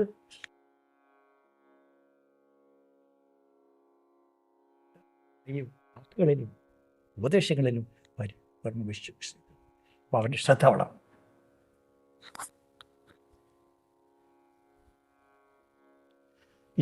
അപ്പോഴിത് വളരുന്ന അവൻ്റെ ഉള്ളിലുള്ള ഭക്തി പുഷ്പിച്ച് വളർന്ന് കായായി ഫലമായി മാറും. ഇച്ഛ, ശ്രദ്ധ, ഭക്തി. പിന്നെ അവൻ രക്ഷപ്പെട്ടു. അവൻ പ്രപഞ്ച വിഷയങ്ങളുടെ താല്പര്യം കുറയും. മിതമായി മാത്രമേ അവന് ആ താല്പര്യം കാണുള്ളൂ, അമിതമായിട്ട് പോകില്ല. സത്യത്തിൻ്റെ മാർഗം പിന്തുടരാൻ അവൻ്റെ മനസ്സ് പ്രേരിതമാവും, ബുദ്ധി അത് പ്രവർത്തിക്കും, ശരീരവും അതിന് വഴങ്ങും. അപ്പം ശരീരം, മനസ്സ്, ബുദ്ധി ഇവ വളർന്ന് തൻ്റെ ജന്മസാക്ഷാത്കാരം, തൻ്റെ ജന്മത്തിൻ്റെ താല്പര്യമെന്നാണ് മനസ്സിലാക്കി അത് നേടാൻ വേണ്ടിയുള്ള പരിശ്രമം അവൻ നാമജപത്തിലൂടെ സാധിക്കും. വേറെ ഒന്നുമില്ലെങ്കിൽ നാമജപം കൊണ്ട് എത്രയോ പേർ രക്ഷപ്പെട്ട പേര് നമുക്കുണ്ട്. നമ്മുടെ ഹരേരാമന്ത്രമാണ് മഹാപ്രഭു കൃഷ്ണ പെട്ടെന്ന് പ്രഭുപാദർ ഹരേ രാമ ചൊല്ലിക്കിട്ട് പോയപ്പോഴേക്കും നാട്ടുകാർ വളർത്തി രാമ ചൊല്ലാൻ പാടില്ല, വേണ്ട, ഞാൻ നാളെ പോലെ അദ്ദേഹം വീണ്ടും നാളെയും വന്നു. ഇങ്ങനെ ഹരേ കൃഷ്ണ കൃഷ്ണ കൃഷ്ണ ഹരേ ഹരേ, ഹരേ രാമ രാമ ഹരേ. ആദ്യം ഹരേ രാമ പറഞ്ഞില്ല, രാമ പറയപ്പോഴല്ലേ വഴക്കായത്. ഞാൻ പറയുന്നത് കൃഷ്ണനാണ് പറയുന്നത്. അങ്ങനെ അദ്ദേഹം പ്രധാനപ്പെട്ട ജനങ്ങളെ നാമം കരുതുന്നു. ഇന്നും ആ നാമം ജ്വലിക്കുന്നു അന്തരീക്ഷത്തിൽ. അന്തരീക്ഷ ശുദ്ധമാവും, പരിസരശുദ്ധി, അന്തരീക്ഷശുദ്ധി, ദേഹശുദ്ധി, മനഃശുദ്ധി. അതുവഴി നമ്മുടെ ആ ജീവൻ വരുമ്പോഴേക്കും ഇറങ്ങും പോവില്ല, നേരെ ഭഗവത്പാദത്തിൽ പോയി ലയിച്ച് രമിച്ച് അവിടെ ഇരിക്കും. പിന്നെ അവൻ ജന്മമില്ല, നാമഭജനം കൂടെ മാത്രം സാധിക്കും. പിന്നെ ബാക്കിയുള്ള അതിന് വേണ്ടുന്ന വിഭവങ്ങളാണ്. നാമജപത്തോടൊപ്പം അധ്യാത്മ പാരായണങ്ങൾ, വേദാന്ത ഗ്രന്ഥങ്ങൾ ഉപനിഷത്തിൽ പഠിക്കുക, മനസ്സിലാക്കുക, തത്വങ്ങൾ ഗ്രഹിക്കുക. പിന്നെ അന്നദാനം നടത്തുമ്പോഴേക്കും ദാനശീലം വളരും. ദാനശീലം യത് കരോമി യത് ദദാസി എന്നൊക്കെ ഗീതയിൽ പറയുന്നല്ലോ. അപ്പോൾ ഭഗവാനെ സ്മരിച്ചുകൊണ്ട് ദാനം ചെയ്യുന്നു, ഭഗവാനെ സ്മരിച്ചുകൊണ്ട് ആഹാരം കഴിക്കുന്നു, യജ്ഞങ്ങൾ ഭഗവാനെ സ്മരിച്ചുകൊണ്ട്, അങ്ങനെ ഓരോന്നും അവൻ ജീവിതം ധന്യമാകുന്നു. അത് മോക്ഷപ്രാപ്തിയടയുന്നു, കൈവല്യപ്രാപ്തിയടയുന്നു. അങ്ങനെ അവൻ്റെ ജീവിതം രക്ഷപ്പെടും. അതോടുകൂടി ജന്മം, പുനരഭിജനനം, പുനരഭിമരണം അത് വിട്ടിട്ട് ആ ജീവൻ പിന്നെ ജനിക്കാൻ ഇടവരില്ല, നേരെ പോയി ഭഗവാന്റെ പാദങ്ങളിൽ ലയിച്ചിരിക്കും. അതിനായിട്ട് വേണം ഒരു മനുഷ്യനും, പ്രത്യേകിച്ചും സനാതന ധർമ്മത്തിൽ വസിക്കുന്ന ജനങ്ങൾ, ഭാരതഭൂമിയിൽ വസിക്കുന്ന ജനങ്ങൾ ഈ സിദ്ധാന്തം മനസ്സിലാക്കി തൻ്റെ ജീവിതം നയിച്ചാൽ സ്വയം നന്നാവും, ദേശം നന്നാവും, രാഷ്ട്രം നന്നാവും. എനിക്ക് മനസ്സിലെപ്പോഴും പാടാൻ ഇഷ്ടപ്പെടുന്ന ഒരു ഭജന നമുക്ക് വേണ്ടി ചൊല്ലാം.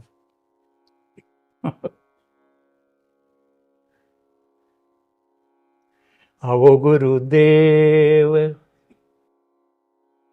दर्शन दीजो,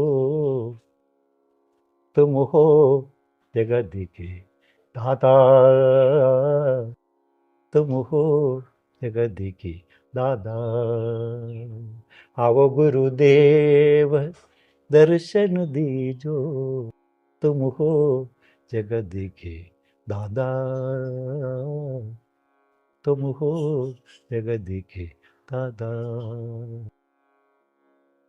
तुम हो ब्रह्मा, तुम हो विष्णु, तुम हो ब्रह्मा, तुम हो विष्णु, तुम हो शंकर रूपा. तुम हो ब्रह्मा, तुम हो विष्णु, तुम हो शंकर रूपा.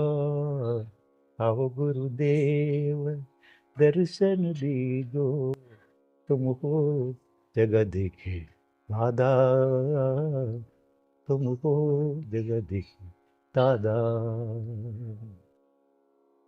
अज्ञान नाशक शरण संरक्षक, अज्ञान नाशक शरण संरक्षक, आत्मज्ञान प्रदाता. अज्ञान नाशक शरण संरक्षक, आत्मज्ञान प्रदाता. आओ गुरुदेव दर्शन दीजो, तुम हो जगत के दादा, तुम हो जगत के दादा. गुरु ब्रह्मा गुरुर्विष्णु गुरुदेवो महेश्वर, गुरु साक्षात् परम ब्रह्म, तस्मै श्री गुरवे नमः. अखण्डमण्डलाकारं व्याप्तं येन चराचरं, तत्पदं दर्शितं येन, तस्मै श्री गुरवे नमः. गुरवे सर्वलोकानां भिषजे भवरोगिणां, निधये सर्वविद्यानां ദക്ഷിണാമൂർത്തയേ നമഃ. അങ്ങനെ പാടി ഓരോ നാമം ചൊല്ലുമ്പോഴേക്കും നാം ഭഗവാനോട് എടുക്കുന്നു, ഗുരുവിനോട് എടുക്കുന്നു, ഗുരു നമ്മെ ദേശഭര ഉയർത്തി നമ്മളെ കാത്തു സൂക്ഷിക്കും. ചെറിയ ഒരു നെല്ലിക്ക പലതരത്തിൽ എങ്ങനെ രക്ഷപ്പെട്ടിരിക്കുന്നു, അതുപോലെ ഗുരു നമ്മെ കാത്തു സൂക്ഷിക്കും. സ്വാമിജി, അങ്ങ് ഈ സാധകർക്ക് വേണ്ടിയിട്ട് അവരുടെ ആ ഒരു ആത്മീയ പുരോഗതിക്ക് വേണ്ടി ഗ്രന്ഥങ്ങളും അങ്ങ് രചിച്ചിട്ടുണ്ട്. അതിനെക്കുറിച്ച് കൂടി ഒന്ന് പറയാമോ? പറയാം. കുട്ടിക്കാലം മുതലേ നമുക്ക് ആധ്യാത്മിക വിദ്യാഭ്യാസം കൊടുത്താലേ ആ കുട്ടിയുടെ ജീവൻ രക്ഷപ്പെടുള്ളൂ എന്ന് നമുക്കറിയാം. ഇപ്പോൾ ചെടി നടുമ്പോൾ തന്നെ അതിന് ഉരവും വെള്ളവും കൊടുത്താലേ അത് നേരമാകുന്നു. കതിരിമേൽ വളം വെച്ചിട്ട് കാര്യമില്ല. അതിന് ഒരു വിരാമം വേണം എന്ന് കരുതി കുട്ടികളുടെ മനസ്സിൽ ധ്യാനങ്ങൾ ഉറപ്പിക്കാൻ വേണ്ടി ഒരു ചെറിയ ബുക്ക്ലെറ്റ്, ഗ്രന്ഥമെന്ന് പറയാനില്ല, ബുക്ക്ലെറ്റ്, സ്തുതിഗീതങ്ങൾ അടങ്ങിയ ഒരു ബുക്ക്ലെറ്റ്, സാധാരണ സ്തുതികൾ ചേർത്തൊരു ബുക്ക്ലെറ്റ് ഉണ്ടാക്കി വിതരണം ചെയ്യുന്നു. സ്തുതിഗീതങ്ങൾ എന്ന് പറഞ്ഞിട്ട് ഭഗവത്ഗീത ക്ലാസ് എടുക്കുന്നുണ്ട്, പാരായണം ചെയ്യുന്നുണ്ട്, പ്രഭാഷണം ചെയ്യുന്നുണ്ട്, പ്രഭാഷണം കേൾക്കുന്നുണ്ട്. എന്നാലും ഭഗവത്ഗീതയിൽ ഒറ്റ നോട്ടത്തിൽ 18 അധ്യായം വായിച്ചു തീർക്കാനൊക്കെ സമയം പിടിക്കും. പഠിപ്പിക്കാനും വർഷങ്ങളെടുക്കും. ഒരു ഭഗവത്ഗീത ക്ലാസ് ആശ്രമത്തിൽ 3.5 വർഷം എടുത്തു തീരാൻ. 10 വർഷം ആശ്രമത്തിൽ ഭഗവത്ഗീത ക്ലാസ് 3.5 വർഷം എടുത്തു. അപ്പോൾ അതിന് പെട്ടെന്ന് മനസ്സിലാക്കാൻ വേണ്ടി കുട്ടികൾക്ക്, വലിയ വ്യാഖ്യാതാക്കൾക്കൊന്നും ഇത് പ്രയോജനപ്പെടില്ല. സാധാരണ ഒരു സാധകന് ഈ ഭഗവത്ഗീതയുടെ ചിന്തനം, അധ്യായം പ്രതി ചിന്തനം എന്നൊരു ചെറിയ ഗ്രന്ഥം തയ്യാറാക്കി പ്രിൻ്റ് ചെയ്ത് ആവശ്യക്കാർക്ക് കൊടുക്കുന്നുണ്ട്. ശ്രീമദ് ഭഗവത്ഗീത ചിന്തനം എന്നുണ്ട്. പിന്നെ അധ്യാത്മരാമായണം 10,000-കണക്കിന് ജനങ്ങൾ പാരായണം ചെയ്യുന്നുണ്ട്. നല്ലവണ്ണം പാരായണം ചെയ്യും, നല്ല ശ്രുതി മധുരമായിട്ട് പാരായണം ചെയ്യും, കേട്ടിരിക്കാം. പക്ഷേ അതിനകത്തുള്ള തത്വങ്ങൾ പലർക്കും അറിയില്ല. രാമായണം വായിക്കുമ്പോൾ തന്നെ ഞാൻ കേട്ടിട്ടുണ്ട്, ചോദിച്ചിട്ടുണ്ട്, അമ്മ വായിക്കുന്ന ഭാഗം ഏതാണെന്ന് ചോദിച്ചാൽ അവർക്കറിയില്ല. സുന്ദരമായിട്ട് പാടിക്കൊണ്ടേ പോവും. അമ്മ ഇപ്പം ഏത് ഭാഗമാണ് വായിച്ചത് അവർക്കറിയില്ല. അപ്പോൾ പാരായണം അങ്ങനെയാണ് പോകുന്നത്. പാരായണം ചെയ്യുന്നുണ്ട്, മത്സരിച്ച് പാരായണം ചെയ്യുന്നുണ്ട്. പിന്നെ തത്വം എന്താണെന്നോ ഏത് രീതിയിലുള്ള പാരായണം ചെയ്യണമെന്നോ അവർക്ക് പലർക്കും അറിഞ്ഞു. ആ തത്വവിചാരം ചെയ്യാൻ വേണ്ടി ഒരു ചെറിയ ഗ്രന്ഥം ഉണ്ടാക്കി, അധ്യാത്മ രാമായണം ലഘു തത്വവിചാരം. വിശദീകരിക്കാൻ സാധ്യമല്ല, എല്ലാവർക്കും ക്ഷമ കിട്ടില്ല. ചെറിയൊരു ഗ്രന്ഥം അതിനുവേണ്ടി ഉണ്ടാക്കിയിട്ടുണ്ട്.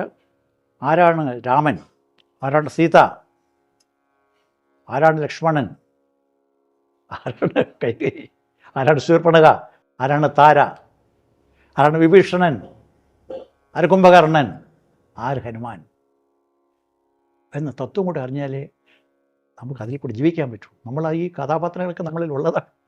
എന്നിലുമുണ്ട് ശൂർപ്പണഖത്വം, എന്നിലുമുണ്ട് താടകത്വം, എന്നിലുമുണ്ട് വിഭീഷണത്വം.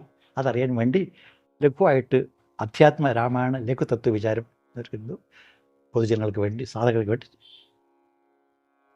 രചിച്ചിട്ടുണ്ട്. ഇനിയും മണിപ്പേരയിൽ കുറേ ഉണ്ട്. ലളിതാ സഹസ്രനാമം, അത്തരത്തിലുള്ള ചെറിയ ചെറിയ ടിപ്പുകൾ സാധകർക്ക് ഉപകരിക്കാൻ വേണ്ടി ശ്രമത്തിലാണ്.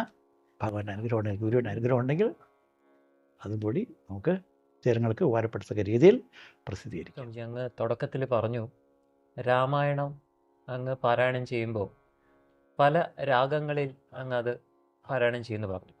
നമുക്ക് കേൾക്കാൻ താല്പര്യമുണ്ട്. ശരിയാണ്. ആ സന്ദർഭത്തിൽ ഗുരു കടാക്ഷം കൊണ്ട് ഏത് രാഗം വേണമെന്ന് അപ്പം തോന്നുകയും അതനുസരിച്ച് അങ്ങ് പാടാൻ തുടങ്ങിയാണ് പതിവ്. പക്ഷേ ഏത് രാഗത്തിലാണ് അങ്ങ് പാടുമെന്ന് ചോദിച്ചാൽ ചിലപ്പോൾ പറയാൻ പറ്റില്ല. രാഗങ്ങൾ പലതുണ്ടല്ലോ.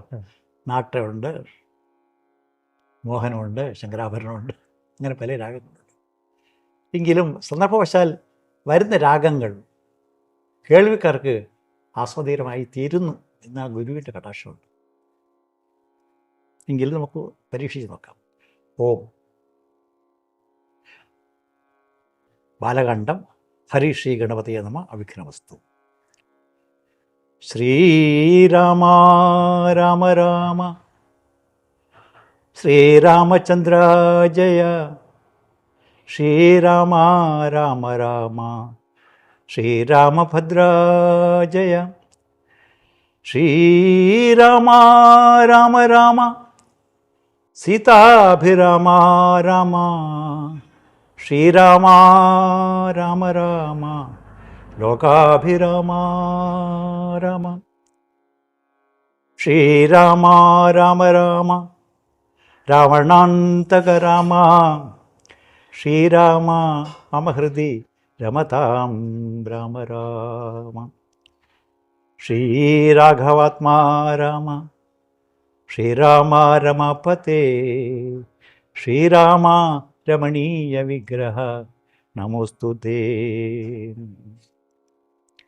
നാരായണായ നമോ നാരായണായ നമോ നാരായണായ നമോ നാരായണായ നമ. ശ്രീരാമനാമം പാടി വന്ന പൈങ്കിളിപ്പെണ്ണേ, ശ്രീരാമചരിതം നീ ചൊല്ലിയിടുമടിയാതെ. ശാരിക പൈതൽ താനും വന്ദിച്ചു വന്യന്മാരെ ശ്രീരാമസ്മൃതിയോടെ പറഞ്ഞു തുടങ്ങിനാൾ. കാരണനായ ഗണനായകൻ ബ്രഹ്മാത്മകൻ കാരുണ്യമൂർത്തി ശിവശക്തി സംഭവൻ ദേവൻ വാരണമുഖൻ മമ പ്രാരബ്ധ വിഘ്നങ്ങളെ വാരണം ചെയ്തിടുവാൻ ആവോളം വന്ദിക്കുന്നേൻ. വാണിയിടുക അനാരതമെന്നുടെ നാവു തന്മേൽ, വാണിമാതാവേ വർണ്ണവിഗ്രഹേ വേദാത്മികേ, നാണമെന്നിയേ മുതാ നാവിന്മേൽ നടനം ചെയ്യുക, ഏണാങ്കാനനെ യഥാ കാനനെ ദിഗംബരൻ. വാരിജോത്ഭവമുഖ വാരിജവാസേ ബാലേ, വാരിധി തന്നിൽ തിരമാലകളെന്ന പോലെ ഭാരതീ പദാവലി തോന്നേണം കാലേ കാലേ, പാരാതെ സലക്ഷണം എന്മേൽ മംഗലശീലേ. വിഷ്ണുവംശത്തിൽ വന്ന് കൃഷ്ണനായി പിറന്നൊരു വിഷ്ണു വിശ്വാത്മാ വിശേഷിച്ച് അനുഗ്രഹിക്കണം. വിഷ്ണുജോൽപുവസുതനന്ദനപുത്രൻ വ്യാസൻ, വിഷ്ണുതാൻ തന്നെ വന്നു പിറന്ന തപോധനൻ, വിഷ്ണുതന്മായ ഗുണചരിത്രമെല്ലാം കണ്ട കൃഷ്ണനാം പുരാണകർത്താവിനെ വണങ്ങുന്നേൻ. ഹരേ രാമ രാമ രാമ ഹരേ ഹരേ, ഹരേ കൃഷ്ണ കൃഷ്ണ കൃഷ്ണ ഹരേ ഹരേ. ഇങ്ങനെ വായിച്ചു. പിന്നെ ലക്ഷ്മണോദ്ദേശം.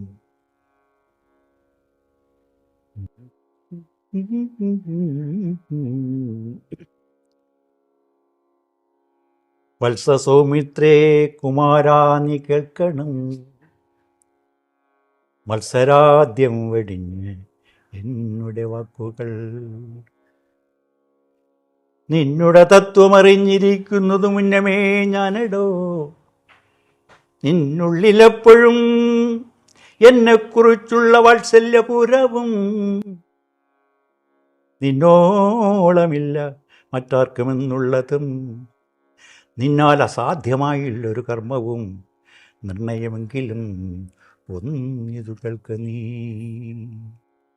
ദൃശ്യമായുള്ളൊരു രാജ്യദേഹാദിയും വിശ്വവും നിശേഷധാന്യധനാദിയും സത്യമെന്നാകിലേ തൽപ്രയാസം തവയുക്തം, അതല്ലായിൽ എന്തതിനാൽ ഫലം. ഭോഗങ്ങളെല്ലാം ക്ഷണപ്രഭാ ചഞ്ചലം, വേഗേന നഷ്ടമാം ആയുസ്സുവോർക്ക നീ. വന്യസന്തപ്ത ലോകസ്തംബു ബിന്ദുന സന്നിഭം മർത്യജന്മം ക്ഷണഭംഗുരം.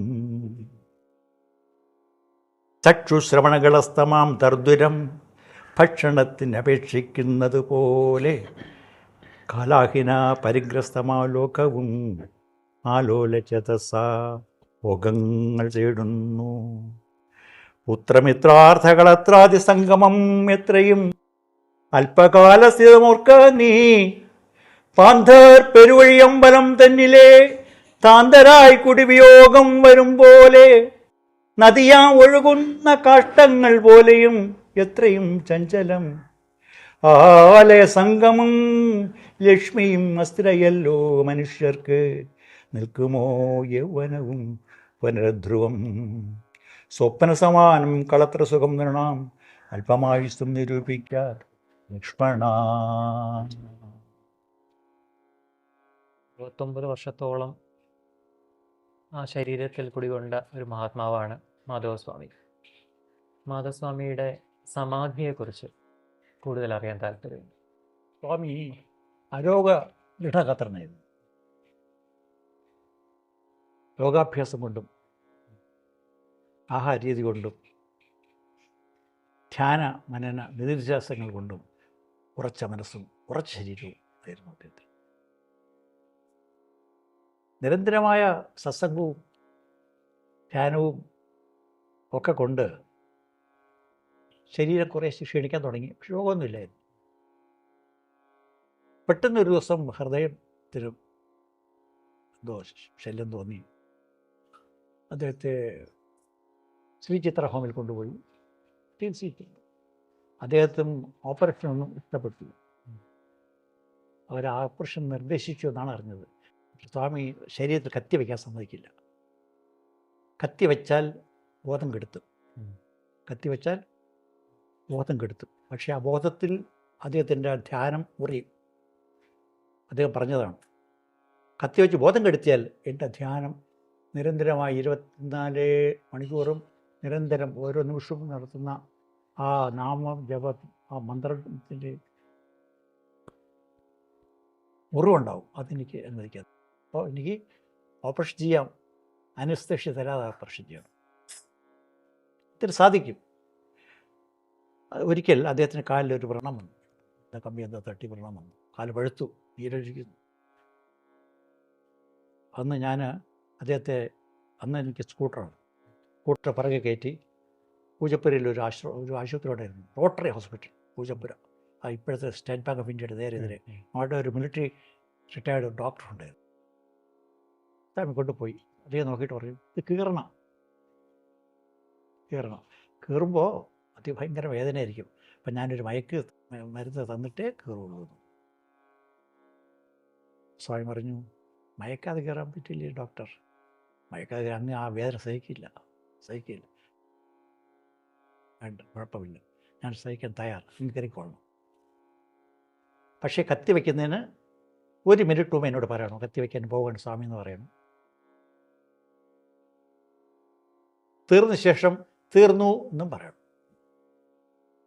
അപ്പം അത് എന്നോട് ചോദിച്ചു, സാറേ എന്തോ പറയുന്നു, ഈ കത്തിയോട്ട് ബോധക്കെടുന്ന ഞാൻ എന്ത് ചെയ്യും? ബോധം കിട്ടി ഒഴിവില്ല അദ്ദേഹം.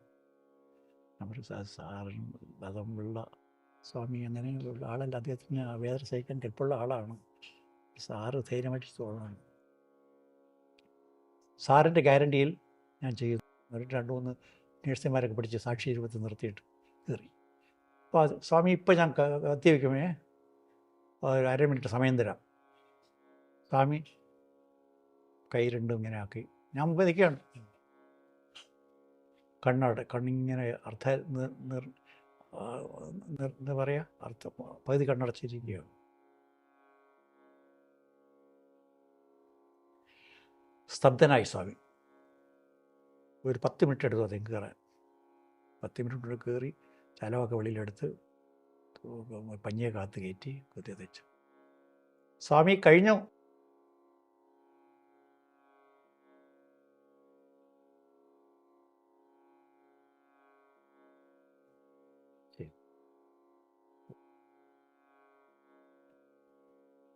സ്കൂട്ടറിന് പുറകിൽ അതൊരനുഭവം. 2ാമത് സ്വാമിക്ക് വീണ്ടും ഇതുപോലെ ഒരു പുണ്ണോ എന്തോ വന്നു.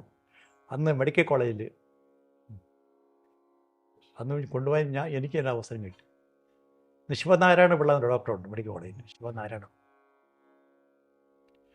സ്വാമി എന്നല്ല അദ്ദേഹം വിളിച്ച്, മദൻപിള്ളേ തിയേറ്ററിൽ പോയാലേ ചെയ്യാൻ പറ്റുള്ളൂ, നമുക്ക് തിയേറ്ററിൽ പോവാം. അത് മിനി തിയേറ്ററാണ്, മറ്റേ മേജർ ഓപ്പറേഷൻ തിയേറ്റർ, നമുക്ക് കൂടെ നിൽക്കാം. തിയേറ്ററിൽ കടത്തി. സ്വാമി മദൻപിള്ളേ, ഞാൻ ഒരു ഇഞ്ചക്ഷൻ തരും കേട്ടോ, അപ്പോൾ ഒരു മയക്കം വരും, ഇവിടെ കിടന്നോളാം. അപ്പോൾ മയക്കാതെ സാർ ചെയ്തോളൂ. അത് സാധ്യമല്ല, അത് അതികഠിനമായ വേദന വരും. സ്വാമി മാധവൻപിള്ളയ്ക്ക് സഹിക്കാൻ പറ്റില്ല, അറിഞ്ഞുകൂടെ തരാം. ഇല്ല, എനിക്ക് കുഴപ്പമില്ല, ഞാൻ സഹിച്ചോളാം. അപ്പോൾ എന്നെ നോക്കിയിട്ട് ശിവനാരായണപിള്ള ഡോക്ടർ പറയും, സാറേ ഇദ്ദേഹം എന്ത് പറയുന്നു? ഇത് കേട്ട് ബോധം കിട്ടി ഒഴിവില്ലേ, ഇത് അതികഠിനമായി ഡീപ്പ് ഊണ്ടാണ്. ഞാൻ പറയും കുഴപ്പമില്ല, സ്വാമി പറഞ്ഞാൽ ചെയ്യാം. സ്വാമിയോ? അതെ. മാധവൻപിള്ള ചെയ്യട്ടോ, ഏറ്റോ, സമ്മതിച്ചോ? അതുപോലെ തന്നെ സ്വാമി തുടങ്ങുന്നതിന് മുമ്പായിട്ട് ഡോക്ടർ എന്നോട് തുടങ്ങുന്നു എന്ന് പറയുക, തീർന്ന ശേഷം തീർന്നു 2 വാക്ക് പറഞ്ഞാൽ മതി. ഞാനിങ്ങനെ കൈ കാണിക്കുമ്പോഴേക്കും തുടങ്ങിക്കോളാം. നേരത്തെ പോലെ തന്നെ അവിടെയും ഞാൻ നോക്കിയിരുന്നു. സ്വാമി സമാധിക്കുന്നു. പൂണ്ട് കയറി 10-15 മിനിറ്റ് എടുത്തു. കഴിഞ്ഞു.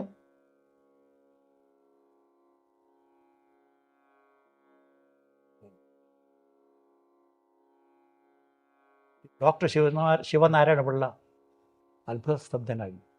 എന്തൊരു മനുഷ്യൻ! അപ്പം ഇതാണ് മാധവസ്വാമി തിരുവടികൾ എന്ന് പറയുന്നത്. മാധവസ്വാമി ആ നിമിഷം മുതൽ അദ്ദേഹം വിളിക്കുന്നത് സ്വാമി. സ്വാമിയുടെ ശിഷ്യയായി മാറി ശിവനാരായണ ഡോക്ടർ. ഇങ്ങനെ അനുഭവങ്ങൾ നേരിട്ട് കണ്ടിട്ടുണ്ട്. അപ്പോൾ അദ്ദേഹത്തിൻ്റെ സിദ്ധാന്തപ്രകാരം ഒരു നിമിഷം പോലും ആ ധാര, ധ്യാനം എന്ന ധാര മുറിയാൻ പാടില്ല. അപ്പം ഞാൻ മനസ്സിലാക്കി, ഇതേ രാത്രിയും പകലും ധാര മുറിയാതെ ശിവധ്യാനം നടത്തുന്ന വ്യക്തിയാണെന്ന് നമുക്കറിയാം. സംസാരിച്ചുകൊണ്ടിരിക്കുന്നു, കാര്യം നടത്തുന്നു, ആഹാരം കഴിക്കുന്നു, തമാശ പറയുന്നു, ഈ പറഞ്ഞ പോലെ ശാസിക്കുന്നു, ഒക്കെ ചെയ്യുന്നു, കണക്കെഴുതുന്നു, ഒക്കെ ചെയ്യുന്നു. ചെയ്തുകൊണ്ടിരിക്കുമ്പോഴും അദ്ദേഹത്തിൻ്റെ മനസ്സ് പിടിവിട്ടിട്ടില്ല. ശ്രീരാമകൃഷ്ണദേവൻ പറയും പോലെ ഒരു കൈ ഭഗവാനിലും പിടിക്കുക, മറ്റേ കൈ കൊണ്ട് കർമ്മങ്ങളൊക്കെ ചെയ്യുക. അത് സത്യസന്ധമായി നമ്മളെ കാട്ടിത്തന്നത് ആരോഗ്യത്തിൻ്റെ കത്ര ആയിരുന്നു. അസുഖം വന്നു, ഒരു ദിവസം പെട്ടെന്ന് കർശലായി. സ്വാമിക്ക് വയ്യ, പറയലൊക്കെ കഷായമൊക്കെ കുടിച്ചിട്ട് ശരിയായില്ല. പിന്നെ ശിഷ്യന്മാർ 2-3 പേര് ഓടി വന്നു, നേരെ ചിത്ര സെൻ്ററിൽ കൊണ്ടുപോയി. ഡോക്ടർ പരിശോധിച്ചു. സ്വാമിക്ക് ഒന്നും കാണുന്നില്ലല്ലോ, അസുഖമൊന്നും ഇല്ലല്ലോ, ECG കുഴപ്പമില്ല, ശ്വാസത്തിൽ കുഴപ്പമില്ല. അദ്ദേഹത്തിന് ഇപ്പോൾ കൊടുക്കേണ്ടത് ഓക്സിജൻ മാത്രം കൊടുത്താൽ മതി. ഇവിടെ കൊടുക്കാൻ സൗകര്യമില്ല. നിങ്ങൾ ഏതെങ്കിലും ആശുപത്രിയിലോ ക്ലിനിക്കിലോ പോയി അദ്ദേഹത്തിന് ഓക്സിജൻ കൊടുക്കുക, കുഴപ്പമില്ല. ഒരു 1-2 മണിക്കൂർ ഓക്സിജൻ കൊടുക്കുമ്പോഴേക്കും നോർമലാവും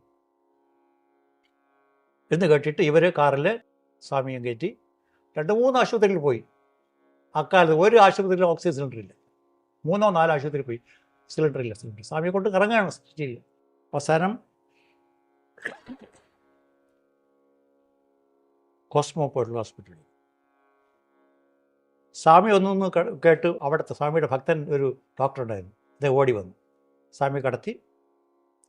സിസ്റ്റർ വന്നു, ഓക്സിജൻ എടുക്കാൻ വേണ്ടി അകത്ത് പോയി. സിലിണ്ടർ എടുത്തുകൊണ്ട് വരണമല്ലോ, സ്ട്രെച്ചർ കടത്തിയിരിക്കുകയല്ലേ, എടുക്കാൻ പോയി. ആ സന്ദർഭത്തിൽ കൂടെ നിന്നവർ കണ്ടത് സ്വാമി എഴുന്നേറ്റിരുന്നു, സ്ട്രെച്ചർ എഴുന്നേറ്റിരുന്നു. ഞാൻ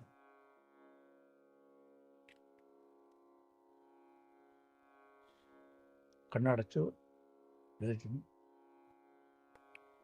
ഗ്യാസ് സിലിണ്ടറും കൊണ്ട് ഓടി വന്ന സിസ്റ്റർ കണ്ടിട്ട് സ്വാമിയെ പിടിച്ച് കിടന്നു.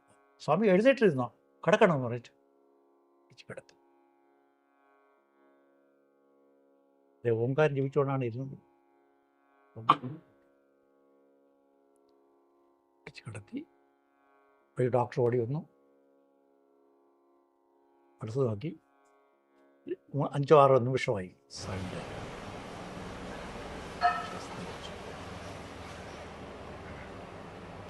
നിങ്ങൾക്ക് ആശുപത്രി കൊണ്ടുപോകാമെന്ന് സ്വാമിയുടെ ഭക്തരായിട്ടുള്ള ഡോക്ടർ പറഞ്ഞു. ഉടനെ കൊണ്ടുവന്നു ആശുപത്രി. 1996 ജൂൺ 1 പിന്നെ പിറ്റേ ദിവസം അതുപോലെയുള്ള സത്സംഗമാണ്. ഇംഗ്ലീഷ് മാസത്തെ ആദ്യത്തെ ഞായറാഴ്ചയാണ് ആ സത്സംഗം. അതിന് തലേദിവസമാണ് സംഭവം നടക്കുന്നത്. രാവിലെ അന്നത്തെ ഞായറാഴ്ച രാവിലെ 7 മണിയോടുകൂടി ഭക്തജനം വന്നു തുടങ്ങും. നല്ല 10-100 പേര് 200 പേര് ദിവസം. സ്വാമിയെ ഞങ്ങളെല്ലാം കൂടെ പിടിച്ച് സ്വാമി സാധാരണ ഇരിക്കുന്ന പൊസിഷനിൽ ഇരുത്തി. അപ്പം അത് ഇരിക്കുന്നു. സാധാരണ ഇരിക്കുമ്പോൾ ഭക്തനോടൊന്ന് കണ്ടാൽ സ്വാമിയോട് ഇരിക്കുന്നതിന് തോന്നുള്ളൂ. പക്ഷേ ജീവനില്ലാത്ത ശരീരമാണെന്ന് ആർക്കും അറിയില്ല. സ്വാമി ഇരുന്നു. എല്ലാവരും വന്ന് അത് പഴുതുപോലെ നമസ്കരിച്ച് പോയി. അങ്ങനെ ഇരുന്ന് പിറ്റേ ദിവസം ഞായറാഴ്ച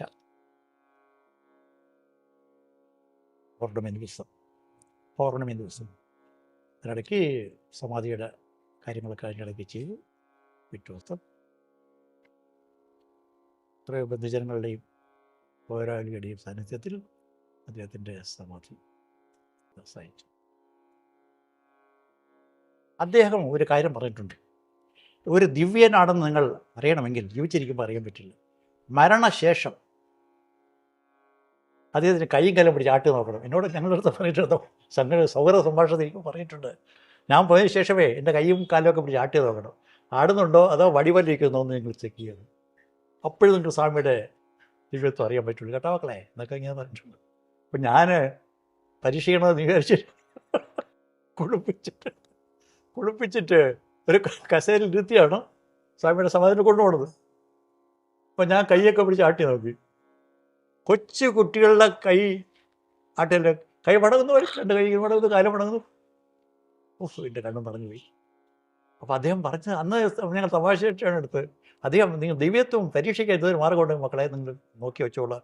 ആരെങ്കിലും മരിക്കുമ്പോൾ അവൻ്റെ കൈയും കാലം പിടിച്ച് ആട്ടി നോക്കും. വടിവല്ലിരിക്കുകയാണെങ്കിൽ അവൻ ദിവ്യനായിരുന്നില്ല എന്ന് മനസ്സിലാക്കുള്ളൂ. ഇത് കൊച്ചൊരുപാട് എല്ലാവരും എന്താ സാറ് ചെയ്ത് നമ്മുടെ കൈ കൊണ്ട് ആട്ടി നോക്കുകയാണ്. ഇരിക്കാനും പിടിക്കാനും ഒരു പ്രയാസമില്ല, കസേര എത്തിയാകിരിക്കും. അതുകൊണ്ട് എപ്പോഴും അങ്ങനെ സാധ്യത അവിടെ നേരത്തെ പറഞ്ഞ പോലെ കോളത്തിൻ്റെ ഇല, ഭസ്മം, കുങ്കുമം, ദിവ്യ ആഭരണങ്ങൾ, ദിവ്യ വസ്തുക്കൾ ഒക്കെ ഇട്ട് യഥാവിധി സ്വാമി സമാധി നിർത്തി. ആ സമാധിയെക്കുറിച്ച് ഒരു ജ്യോത്സ്യം പറഞ്ഞത് ഞങ്ങൾ പിന്നെ പോയി ചോദിച്ചു, അദ്ദേഹത്തെ സമാധി സമയം എങ്ങനെയുണ്ടെന്ന് അറിയാൻ വേണ്ടി. ഞാൻ വായിക്കാതെ 1996 ജൂൺ 1 വൈകുന്നേരം 4:15 മിഥുനം രാശി, ഉത്തരായണ പുണ്യകാലം, പൗർണമി. ഇത്രയും വിശേഷപ്പെട്ട ഒരു സമയത്ത് സമാധിയാകുന്നത് ബ്രഹ്മസായുജ്യം പ്രാപിച്ച മഹാത്മാക്കൾക്ക് മാത്രമായിരിക്കും. ഈ സമാധിയിൽ സാന്നിധ്യമുണ്ട്.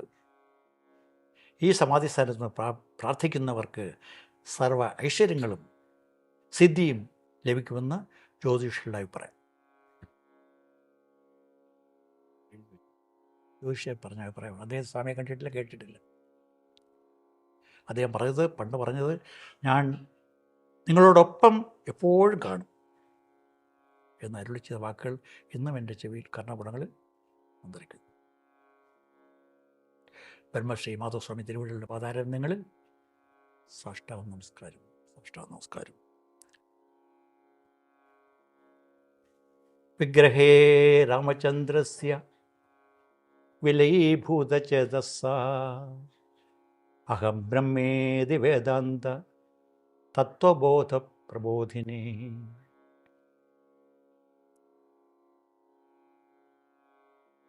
വിഭൂതിമാത്രദാനേന സർവാനുഗ്രഹദായിനി ശ്രീനീലകണ്ഠശിഷ്യായ മാധവസ്വാമിനേ നമഃ. ഞങ്ങൾ അദ്ദേഹം ജീവിച്ചിരിക്കുമ്പോൾ പാടിയിട്ടില്ല, സമ്മതിച്ചിട്ടില്ല, ശേഷം പാടിയ മന്ത്രം.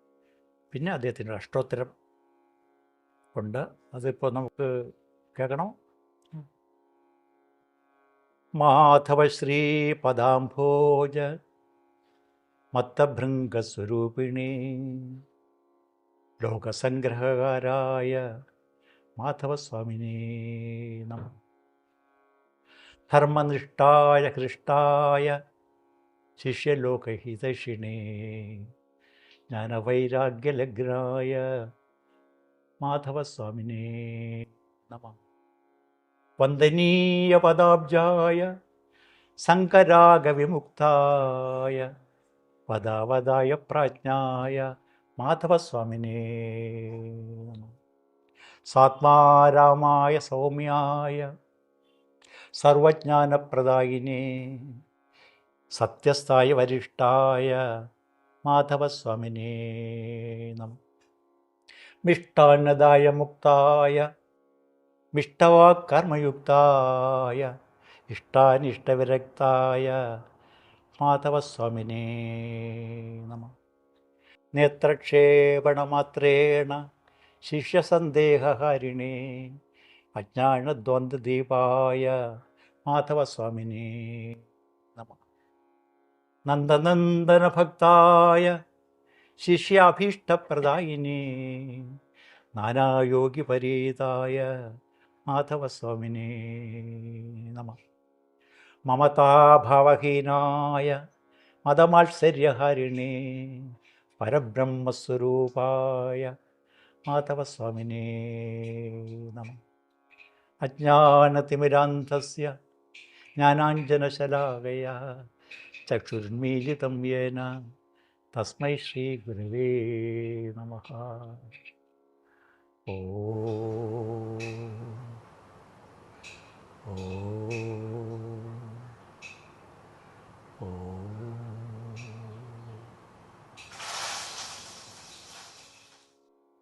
മാധവാശ്രമം ജനാർദ്ദനപിള്ള സാറുമായിട്ടാണ് നമ്മുടെ ഈ ഒരു സത്സംഗം മുന്നോട്ട് പോയത്. ഇത് കേട്ടുകൊണ്ടിരുന്ന സാധകർക്ക് തുടക്കത്തിൽ പറഞ്ഞ ധ്യാനകഥയിലെ ആ ഒരു ധ്യാന സാധകനെ ഓർമ്മ വന്നിട്ടുണ്ടാവും.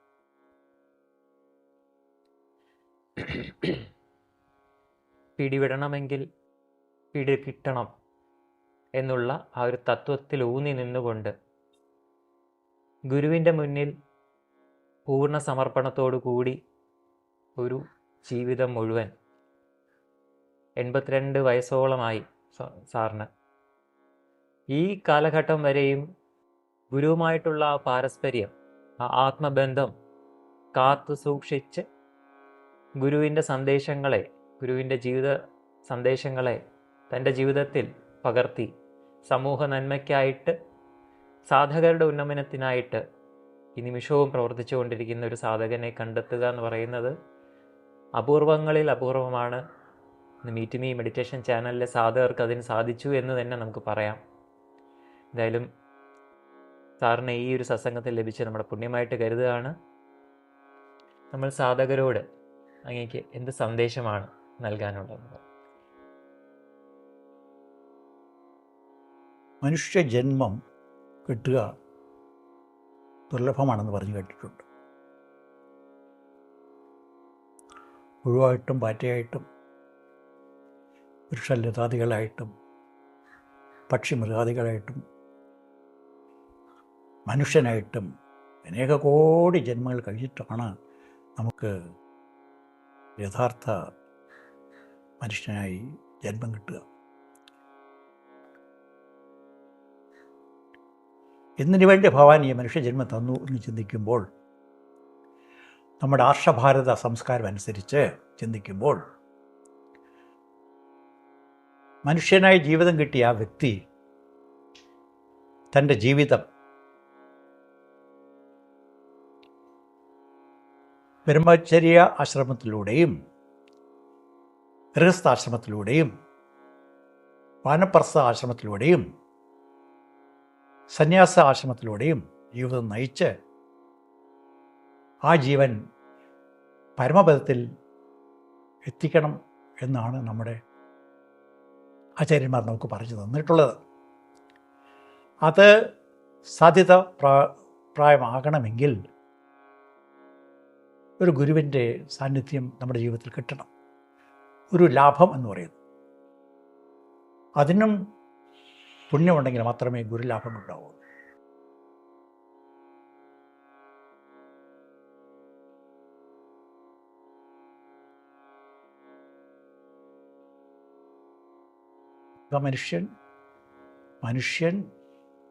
മനുഷ്യത്വമുള്ള മനുഷ്യൻ, പിന്നെ മുമുക്ഷു, പിന്നെ മോക്ഷപ്രദൻ. ഇതാണ് എൻ്റെ സഞ്ചാര രീതി. അതിന് ഗുരു സാന്നിധ്യം, ഗുരുലാഭം കൂടിയേ തീരുള്ളൂ. ഗുരുവിൻ്റെ അരുളില്ലാതെ, ഗുരുവിൻ്റെ അനുഗ്രഹം കൂടാതെ ഒരു വ്യക്തിക്ക് സാധ്യമാക്കാൻ സാധ്യമല്ല. വ്യക്തിധർമ്മം എന്താണ്? കുടുംബധർമ്മം എന്താണ്? സമൂഹധർമ്മം എന്താണ്? രാഷ്ട്രധർമ്മം എന്താണ്? ഈ 4 ധർമ്മങ്ങൾ അറിയണമെങ്കിലും ആത്മീയ മാർഗത്തിൽ ചരിക്കുന്ന ഒരു ആൾക്ക് മാത്രമേ സാധിക്കുകയുള്ളൂ, അതും ഗുരുകടാക്ഷത്തിൽ. അപ്പോൾ എന്ത് വേണം?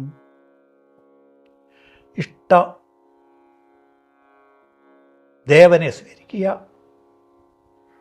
ഇഷ്ടമന്ത്രം സ്വീകരിക്കുക,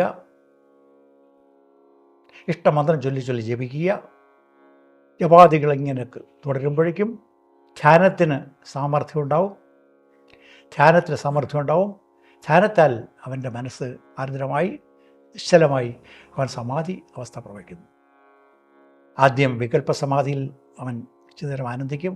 അത് കഴിഞ്ഞ് അവന് ഗുരുകടാക്ഷം ഉണ്ടെങ്കിൽ, അവൻ്റെ സാധന നേർവഴിക്കാണെങ്കിൽ അവന് നിർവികൽപ്പ സമാധിയും അവൻ സിദ്ധിക്കും. അങ്ങനെ അത്തരത്തിലൂടെ ഒരുവന് ഗൃഹസ്ഥാശ്രമത്തിലൂടെയും ഔദ്യോഗിക കർമ്മപാതയിൽ കൂടിയും ആത്മീയപാതയിൽ കൂടിയും ഗുരുകടാക്ഷത്താൽ ജീവിതം നയിച്ച് പരമപദം എത്താൻ സാധിക്കുമെന്ന് ആചാര്യന്മാർ അഭിപ്രായപ്പെട്ടിരിക്കുന്നു. അതനുസരിച്ച് ഓരോ വ്യക്തിയും ജീവിക്കണം എന്നാണ് എൻ്റെ അപേക്ഷ. ലൗകികം വേണ്ട എന്നല്ല പറയുന്നത്, ലൗകികം വേണം, ആരും നിഷേധിക്കുന്നില്ല. പണ്ടത്തെ ഋഷിമാരെല്ലാം ഭാര്യമാരോടൊപ്പം അല്ലേ ജീവിച്ചത്. അപ്പം നമുക്കും ഗൃഹസ്ഥഭരണം നിഷിദ്ധമല്ല. ഗൃഹസ്ഥഭരണം നടത്തുമ്പോഴും ആത്മവിചാരത്തോടുകൂടി നടത്തുക. ശ്രീരാമകൃഷ്ണദേവൻ പറഞ്ഞിരിക്കുന്നത് പോലെ നമുക്ക് 2 കൈയല്ലേ, ഒരു കൈ ഭഗവാനിൽ പിടിക്കുക, രണ്ടാമത്തെ കൈ കൊണ്ട് എല്ലാ കർമ്മങ്ങളും ചെയ്യുക. ആ കർമ്മങ്ങൾ ഈശ്വരാർപ്പണമായിട്ട് ചെയ്യുക. ഏത് കർമ്മവും ഈശ്വരാർപ്പണമായിട്ട് ചെയ്യുമ്പോഴേക്കും അതിന് ഫലമിച്ഛിക്കാതെ ചെയ്യണം, നിസ്സംഗമായിട്ട് ചെയ്യണം, ഫലാപേക്ഷ കൂടാതെ ചെയ്യണം. അങ്ങനെ ശീലിച്ചാൽ നമ്മുടെ കർമ്മങ്ങളുടെ ഫലം നമുക്ക് അനുഭവിക്കേണ്ടി വരില്ല. പക്ഷേ ശ്രീഭഗവാൻ നമുക്ക് വേണ്ടത് തന്നുകൊണ്ടേയിരിക്കും, അനുഗ്രഹം ചോദിച്ചുകൊണ്ടേയിരിക്കും, രക്ഷപ്പെടാതെ തന്നെ കിട്ടിക്കൊണ്ടേയിരിക്കും. അതാണ് എൻ്റെ അനുഭവം ഓരോരുത്തർക്കും ഉണ്ടാകട്ടെ എന്ന് ഞാൻ പ്രാർത്ഥിക്കുന്നു. അതിന് വേണ്ടത് പ്രഥമവും പ്രധാനവും ഇഷ്ടദേവത സ്വീകാര്യം, ഇഷ്ടമന്ത്രജപം, ധ്യാനം, നിധിധ്യാസം. ഇത്തരത്തിൽ തൻ്റെ ആത്മീയ പാതയിൽ ചരിച്ചാൽ തീർച്ചയായിട്ടും ജീവിതം ധന്യമാവും. മനസ്സ് സദാസമയം ശാന്തി സുഖം അനുഭവിച്ചുകൊണ്ടിരിക്കും. ശാന്തിയും സമാധാനവും എപ്പോഴും അനുഭവിച്ചുകൊണ്ടിരിക്കാം. അങ്ങനെ ജീവിതം ശാന്തിയിലും സമാധാനത്തോടെയും സന്തോഷമായിട്ടും ഭഗവത് സ്മരണയാൽ, അവൻ്റെ കാരുണ്യത്താൽ, ഒരു കടാക്ഷത്താൽ നയിക്കാൻ സാധിക്കും. അവൻ തീർച്ചയായിട്ടും ആ ലക്ഷ്യപ്രാപ്തി നേടും എന്ന് ഉറച്ച് വിശ്വസിക്കണം. അനുഭവത്തിലൂടെ ഞാനിത് പറയുന്നു. നിങ്ങൾ ഓരോരുത്തരും ഈശ്വര വിചാരം ചെയ്ത് ഭഗവത് വിചാരത്തോടെ തൻ്റെ കർമ്മങ്ങളെല്ലാം ധർമ്മമാർഗത്തിലൂടെ ചെയ്ത് ധർമ്മ, അർത്ഥ, കാമ, മോക്ഷം എന്ന കാര്യങ്ങളിലൂടെ ജീവിച്ച് തൻ്റെ ജീവിതത്തെ ധന്യമാക്കാൻ പരിശ്രമിക്കണമെന്ന് അപേക്ഷിക്കുന്നു. ഗുരു എല്ലാവർക്കും ഗുരു കടാക്ഷം ഉണ്ടാവട്ടെ. ഹരി ഓം.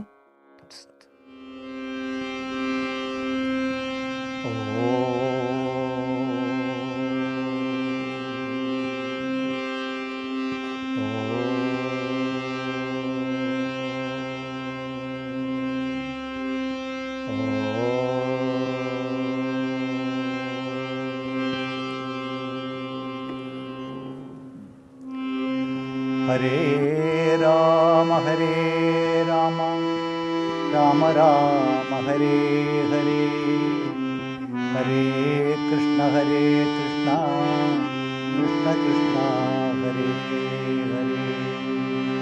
ഹരേ രാമ രാമ രാമ ഹരേ ഹരേ, ഹരേ കൃഷ്ണ കൃഷ്ണ കൃഷ്ണ ഹരേ ഹരേ. Hare Rama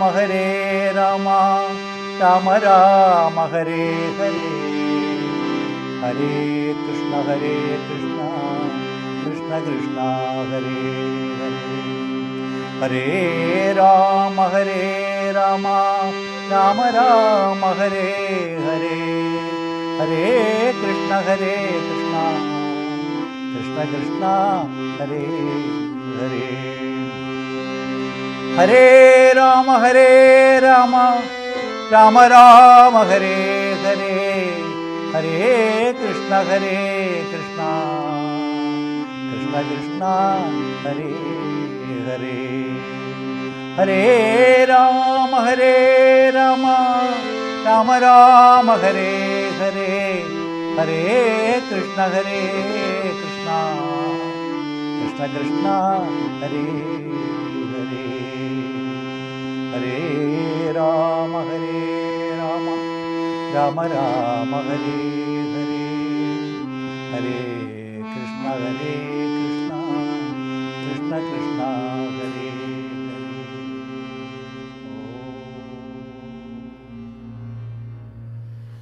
Om Madhava Swamiye Namah.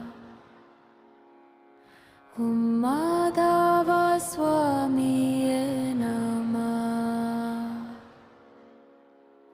Om Madhava Swamiye Namah. Om Madhava Swamiye Namah. Om Madhava Swamiye Namah. Om Madhava Swamiye Namah. Om Madhava Swamiye Namah. Om Madhava Swamiye Namah. Om Madhava Swamiye Namah. Om Madhava Swamiye Namah. Om Madhava Swamiye